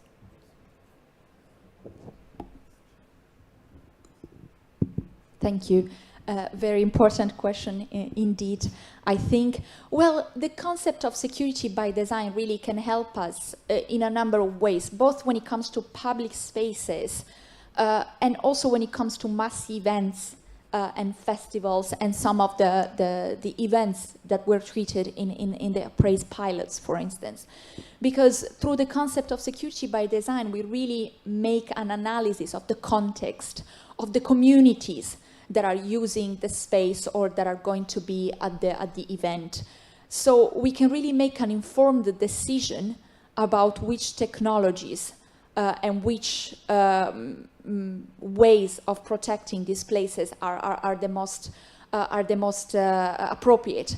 And of course, the concept of security by design is born when in the context of planning and building public spaces. But I think there are ways in which it can also be applied to mass events. For instance, imagine choosing a venue for a mass event and really using the concept of incorporating technology, security measures, and everything from the onset, from the very start, instead of adding them on. Don't make people have the impression they're entering a fortress, because this is really the challenge. And again, the title of the Appraise project really reflects it, securing the unfortified. We want to keep these events, these public spaces, unfortified, welcoming. There is a social element to all of this. So this is, I think, one way the concept of security by design can really help us in creating spaces that are safe for everybody, but at the same time, we're not giving up the social character, the openness, the welcoming aspect of them, let's say. So in that sense, we all have to be cooperating, collaborating, and we have to have stakeholders interoperability, including the participants. So it's from the bottom for the building of the event that it's that is the concept of security by design. Absolutely, I feel, and this is what we stressed also in the handbook. It is particularly important to have also public-private cooperation, because these events, these public spaces, these mass events are often run by the security measures maybe are put in place by the police for a certain segment, and that taken over by private operators, by volunteers as well sometimes. So it's really important to have really a holistic approach, trying to include as many stakeholders as possible. And when it comes to the communities, there are ways to have, for instance, anthropological studies, observing a public space, for instance, throughout a certain hours of the day, certain periods of the year, to determine who is using this public space. Same can be done, for instance, for events, trying to map the kind of audience. So really, the security measures are the best that can be applied to that audience, to that community. And at the same time, they can enjoy the event, or they can enjoy and use the public space without really giving up on the social and freedom side. So now I'm going to ask a disruptive question. If we involve everyone in the process of planning and doing security by design, aren't we giving some information that can only belong to the security forces or law enforcement agencies, that cannot be known or that cannot be seen by the participants, for instance? Yes, in a sense. We don't necessarily have to do this. We don't necessarily have to share the information with the participants, in a sense that the way we put it in the security by design book is that, of course, there is sensitive information about an event, about security measures, that doesn't have to be known to the public. This is law enforcement work, and of course it has to stay there. One way we can really map, in a sense, the audience and the users is through observation studies. This is what our scientists from the Joint Research Center in ISPRA of the Commission have put into these handbooks. Really more of an observation of who uses the space and who will be at the event, also based on previous editions of the event, more as on observation to try to determine this is the community that we will be protecting. And then, of course, in terms of sharing data with the communities, there have to be limits, of course, because of the work that the police and the law enforcement is doing, absolutely. And perhaps panel colleagues from the police can also add their insights. For example, last year with the World Youth Festival, I think is one of the biggest examples of the security by design in the world. Why? Because we have to help to prepare a venue with the capacity for 1 million persons.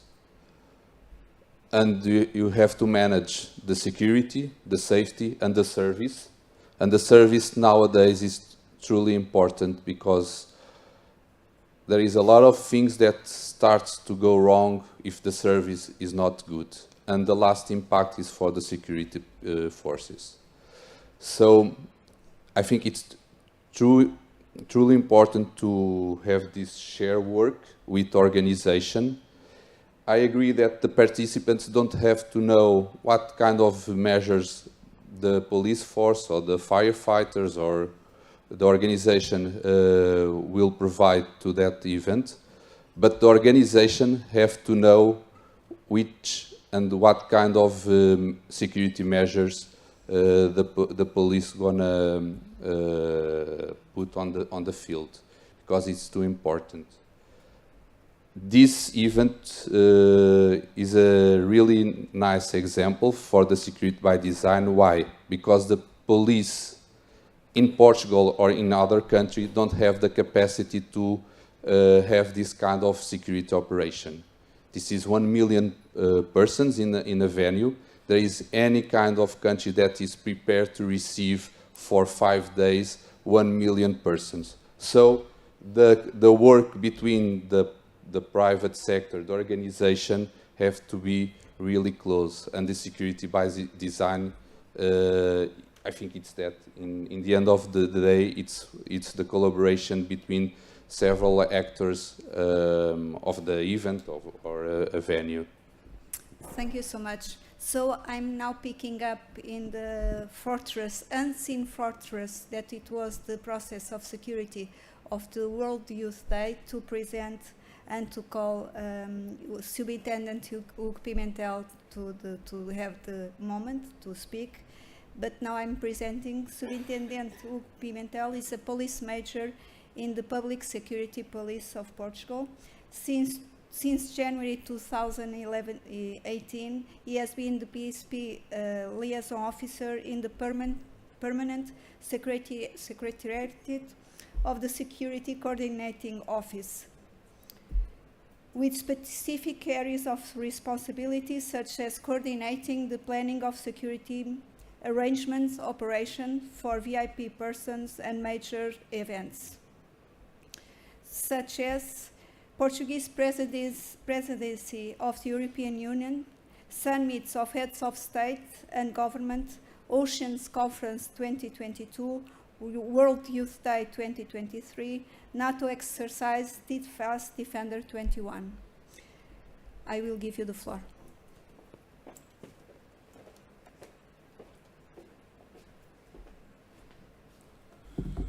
Good morning again. I know some faces here. Some of them were my commanders. So I'll try to don't do anything wrong. I will not kill you with PowerPoint. I'm just gonna make a little introduce what is the World Youth Day. Then I will ask to share 3 videos. Why? Because it's not a regular major event. It's really hard to explain what is the World Youth Day because of the scale of this event. Is too much big to try to explain, and we have to see. The World Youth Day is a religious event created by His Holiness Pope John Paul II, which brings together millions of people from all over the world, especially young people, in the context of which numerous activities and events took place in Portugal, more or less 80. Several high-level national and foreign organizations attend to the World Youth Day, as well the participation of the Pope Francis. And given the threat and the risk level, the coordination, articulation, centralized control of all security force and service, and of the civil protection and emergency medical service, as well as making use of international police cooperation mechanisms. More than 17,000 security officers and firefighters works on this event on the 2 weeks. So I asked to share the 3 movies that I bring.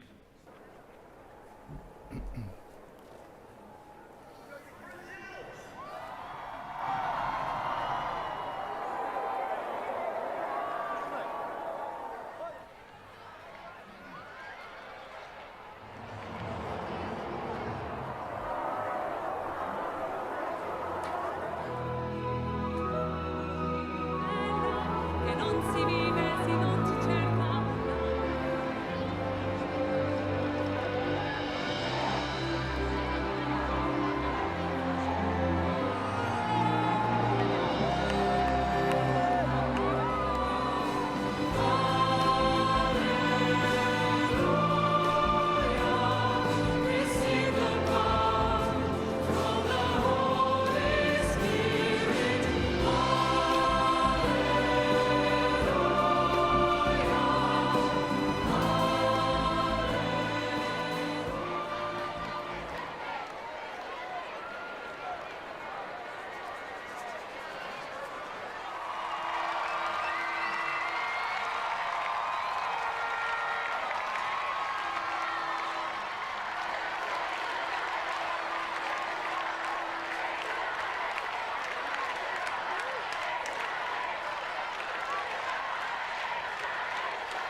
Queridos jóvenes, boa tarde. Já começou a Jornada Mundial da Juventude.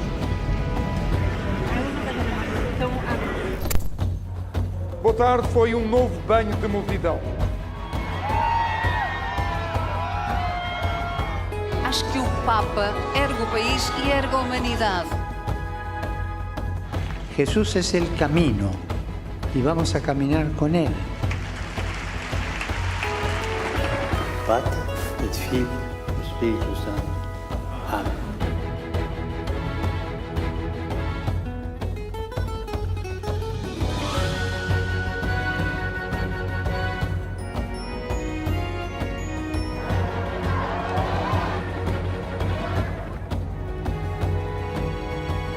Caminemos en esperanza, sin miedo, no tengan miedo.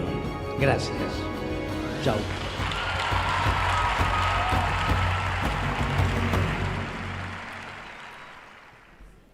I think these three movies can illustrate what was the World Youth Day. Like my colleague says, this was a security by design operation. We had 2 venues prepared to receive 1 million persons each venue. So,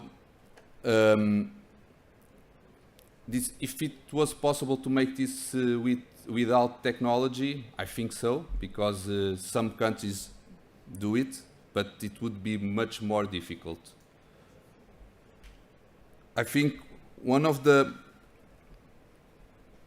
things that we had to lead regarding to technology was the amount of information that we have and the lack of information that we have, and the balance between the amount of information of some issues was terrible, because was so much information that becomes to being disinformation, and the lack of information in some issues. For example, how many persons come to Portugal? We only have a number given by the organization, but for sure we don't know how many persons. We know what happened in the previous World Youth Days, more or less 1 million persons, and was attendance in this kind of event. So was one of the biggest difficulties to know, and we have to, one of the biggest help was the technology to cross the information, to share information between the several levels of command. We have to arrange 3 levels of commands, a gold, a silver, and a bronze command, and the gold command was on the political level. We have a room where was the political decisions with the national director of the police and the national commanders of other police forces or the firefighters. So only with the technology was possible to communicate between the several rooms and share the inputs that came along the day. So this was the World Youth Day. Any question that you have? I'm pleased to answer. Thank you so much for the insights and for the videos that brought me back to the day where I was participating. And I can tell you that the security was unseen, so it seems that the security by design worked well. In terms of the questions, I have two for the World Youth Day, for the superintendents.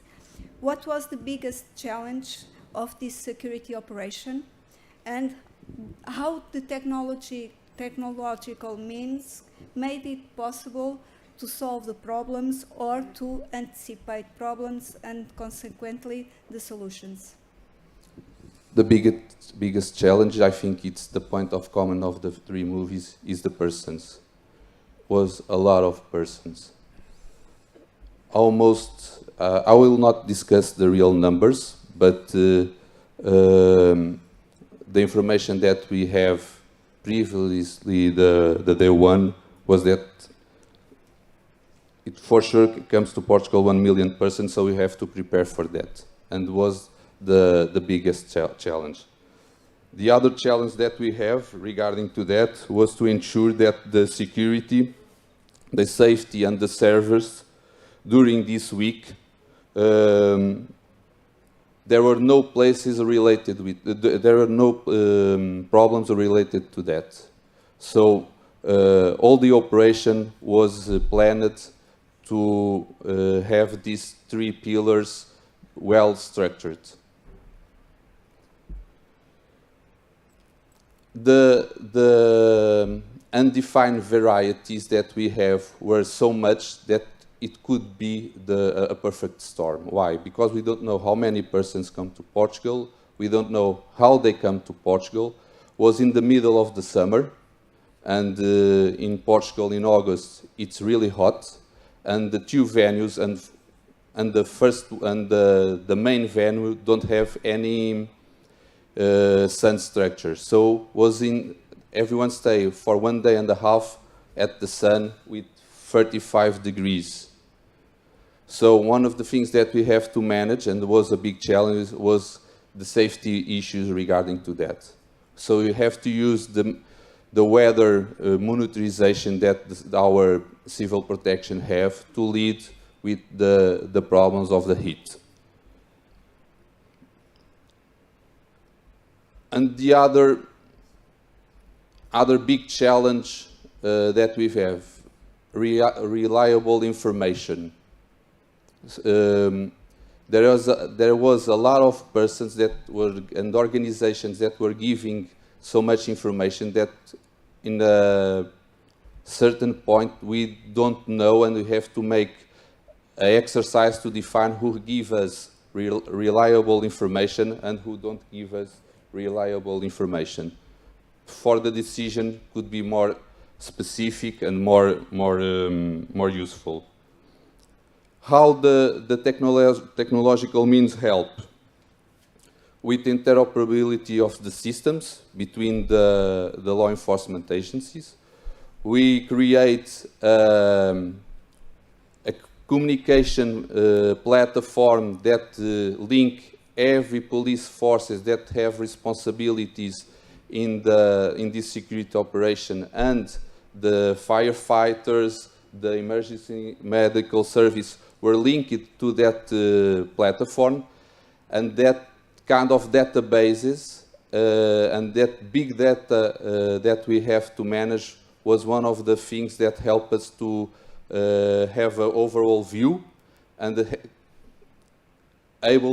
we were able to make some decisions. For example, one day the medical service was almost on the limit, and just because of that platform we start to receive some kind of information that ensure that the police and the firefighters start to help the medical service, because the medical service were on the limit. And the other help that we had regarding to technology was the mobility of the persons. For example, the mobile operators give us the information how many phone were in the venue. So one of the biggest fear was the overcrowded venue, and how we can control how many persons enter in the venue, like Parque Tejo or Parque Eduardo VII, because it's a venue prepared for 1 million persons. It were not technological possible to put a device that count everyone, and because the persons were entering and in and out. So what we made, we have the maps, we know how many persons, and the venue was divided by slots, and we know how many persons could be at the slot. With the video surveillance from the UAVs and from the planes, and with the capacity number, and with the mobile phones, we can manage more or less if that slot were overcrowded or not. And only with this kind of information sharing in the same control room were possible to give the information to the tactical, to the ground, to say, don't worry, that slot is good, or you have to worry because we establish a red line and you have to start to take persons from that slot. To imagine each slot of each venue have more or less 2 football stadiums capacity, 100,000 people. Okay, it was not a slot just with 100 persons or 500 persons. That was the kind of or the amount of persons that we are trying to manage. Thank you so much. Thank you. As you mentioned the perfect storm, it leads us to another question, because you mentioned also the civil protection for the weather characteristics and management, and the interoperability with phone operators. Alongside with phone operators, what were the other partners in the private, and how did public and private work together in this event? We work with, for example, with Waze. We establish a protocol between the PSP and Waze, and the PSP have the capacity to edit the Waze platform. So when some road was full of people, they put that the road was closed, and immediately the traffic they changed the route, because everyone now in Lisbon use the Waze, and is a useful platform to be in the traffic. The other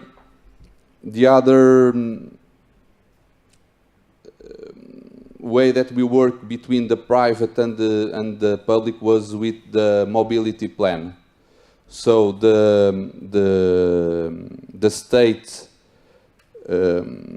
had a private company that made the mobility plan, and that company have to work with the municipalities and with the police.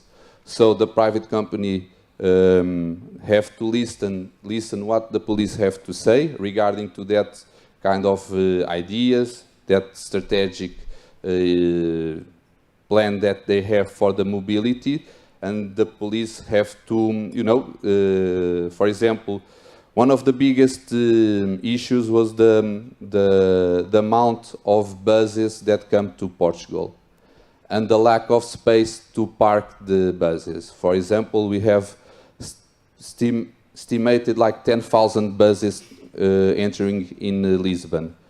So the mobility plan have to have the help of the police, because the police have to clean some special places to put the buses. Then the public, then the civil protection have to work, because to ensure that in that time of the year there were no problems with that kind of place. For example, fire in the buses and stuff like that.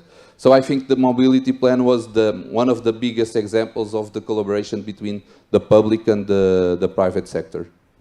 Thank you so much. Now I will pass the floor to Nina Svaska.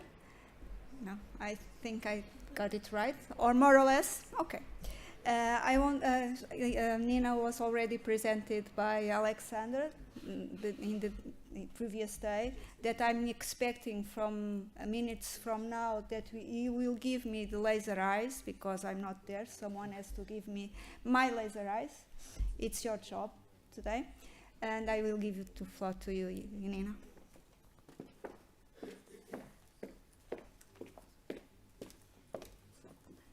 Thank you, Sonia. Good afternoon, everyone. I would like to talk today a little bit about the future of the protection of public spaces in the context of the Shield for Crowd project, which is founded by the European Union. And so a prize is sadly ending, and we have done a lot of research, a lot of development. Yesterday you saw during that fair that we had so many solutions. And the question is, what now? Like, what are the next steps? How we can further develop it? What can be the commercializations? And Shield for Crowd is one of the projects that can be the answer for this. So what we are doing, yes. So the aim of the project is to set a baseline for a PCP to heighten innovation procurement in the European Union.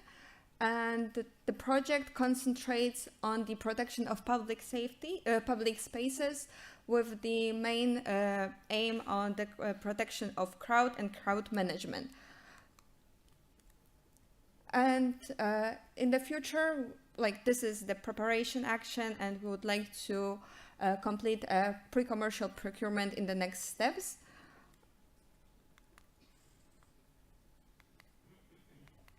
So the general objective is to concentrate the demand for security technologies, foster decision-making in investment and innovative security technologies, and enforce the capacity of public procurers in the European Union. So the PCP, what is it? The whole aim is for public procurement. It's the public procurement of research and development services. So here we have public buyers who look on what are their needs in the protection of public safeties, public spaces, in the protection of crowd. And then they're deciding, like, okay, this is the challenge, those are the problems that we have to solve, and would like to procure research and development from companies that can answer these challenges.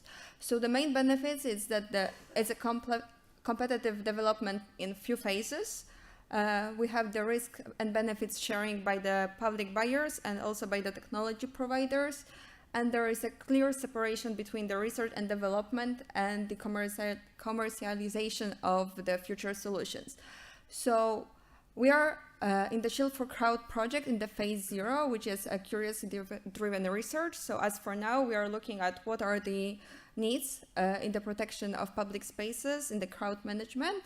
And in the future, we would like to move to the pre-commercial procurement, where we'll have the tender published, and the companies can present their solutions either as their like one company or in consortiums. And the first stage, we have a solution design where at least 4 suppliers are invited for the first phase. Then the offer are evaluated. There is the second step, which is a prototype development, where we have at least 3 suppliers. And then in the last phase, which is the original development and testing, at least 2 suppliers are invited. And then after the PCP is successfully conducted, there is the innovation and commercialization to the market. So there are the benefits for both the public buyers and for the technology providers. For the public buyers, the most important thing is that you decide what is the technology that you need, and you list all the specification that you would like to have, and then during the research and development phase, the suppliers are going to answer this. And for them, it's also good to know that when the technology is ready and at the market, they already have the people who would like to use it. So there is already a place to sell it.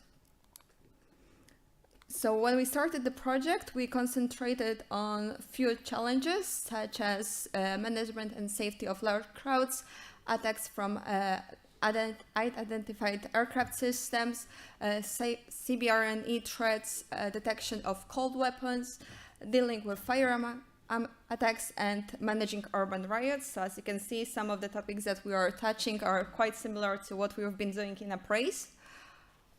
And we are a consortium of 10 partners from 6 European countries, mainly end users. So we have the Ministry of Interior from France, Slovakia, Spain. We have a specialist in the procurement, which is Corvers, and the consortium is led by SNCF from France.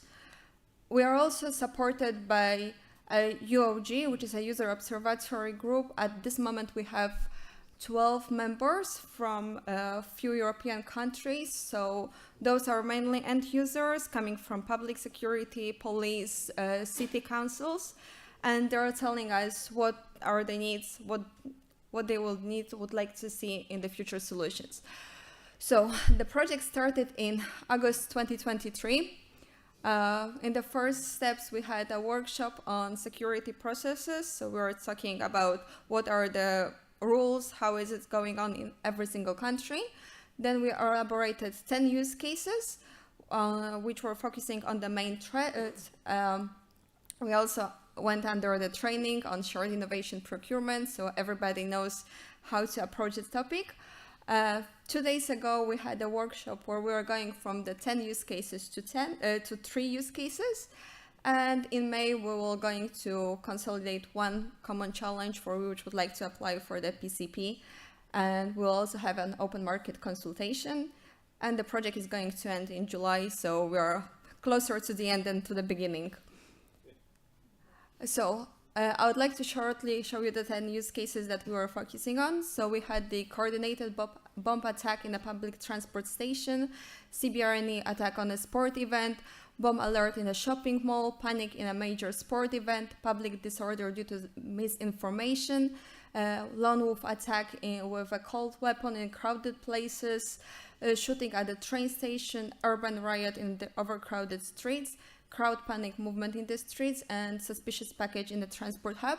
So those were the first 10 initial scenarios that we focused on, but I can tell you that from the workshop that we had when we were focusing on the main 10, we looked at the coordinated bomb attack, CBRNE attack, and panic on a major sport event, but we are going to connect other events as well to make it more complex. So a little bit about the work completed and when we are now.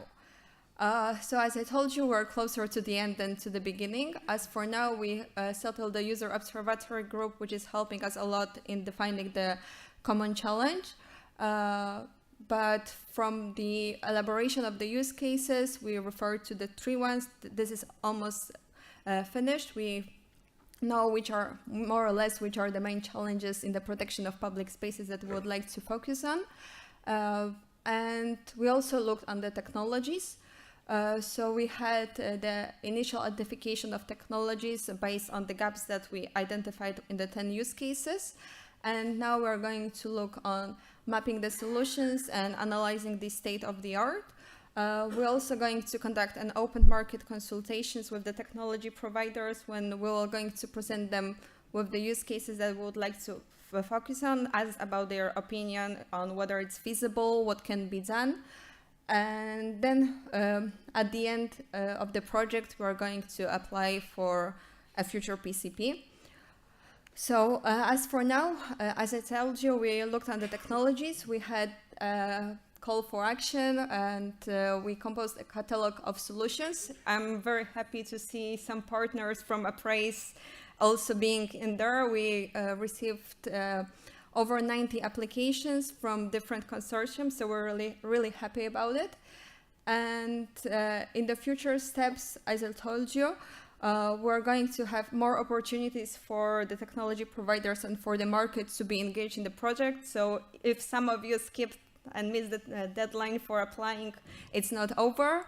We'll still have an open market consultation in Warsaw in May, and also online webinars at the beginning of April in many languages. And then e-pitching sessions during which technology providers can show what is their solution and how it can answer to the specific challenges.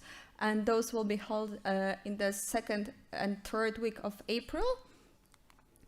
And there are also some benefits also for the public buyers. So it's not only to the technology providers, but we also want to focus on the end users for them to have their real say in what's going to be developed. So we're going to create a group of public buyers who will help us in defining the pre-commercial procurement, all the needs. So they will be saying what they need, how the system or the future solution should look like, what challenges it should respond to, how it should be interoperable with what already exists. So for this group, we are looking for government departments, public authorities, or organizations where the national government or state participates. So this concludes my presentation, but as I said, there is a lot of projects on the research and development as Appraise and many others as we heard today. And it will be a shame for all the results and the hard work to be lost. So Shield for Crowd is just one of the projects where you can further develop and look for ways to exploit your technologies. But there are other tenders, other projects funded by the EU. So just keep on following this and look for ways where you can contribute and further work on what you did, because that was a great work done. Thank you.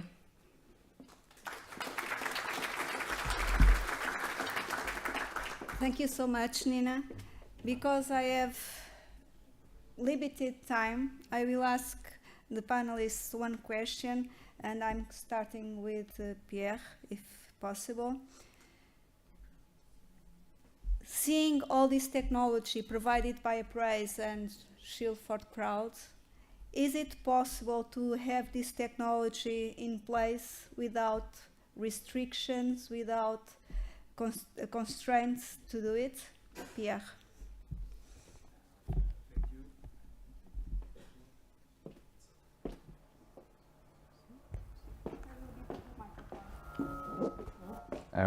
Yes, it's good. Thank you. Thank you. Hello, everybody. At first, I would say that it's difficult to speak for a global institution like police, national police, when you represent just a little part, on specific part of it. But I will try. Yes. So the cohabitation between freedom and high technology. It's very difficult. In my work, it's very complicated because the interventions are often classified, and we use technology, but we can speak about this technology when we work with the president or who have a terrorist attack. We can explain or define all the technology we work with. But I can say that it's difficult because in France, I don't know how it happened in the other country, but in France, you have a population very will have the manifestations, contest, and we have to protect them when they during the manifestation, but they don't want to see police officer, they don't want to see a camera, they don't want to see drone, And during the big manifestation in France before the pandemic, they called Gilets jaunes. I don't know if you remember. Every week we have manifestation in France, and some association asked to the justice to make that the drones of the police can fly during the manifestation. They won. They won. Though you have a situation in France that the drones of the police are on the ground, cannot fly. But if you are a public person, if you have a private person, you can fly your drone, no problem. And it's quite difficult to work with this kind of consideration. There are new legislation now, but for a unit as RED is very complicated, because now we have to ask before authorization to use some technology as a drone. If we want to use in a judiciary case, we have to ask a judge. If you want to use for event protection for the personality, for example, we have to ask for the prefect, for the administrative institution. But we often work in emergency, and we have no time to ask some authorization, and we have no more time to have a response. Thank you so much. Because we have overcome our time, and I'm strict with time, as you know. I think these roundtables from today and yesterday are food for thoughts. So I thank the panelists and the audience to being here listening to us, and I give you an advice is that you can ask questions during the lunch, because we don't have time now, to the panelists about this subject. Thank you so much.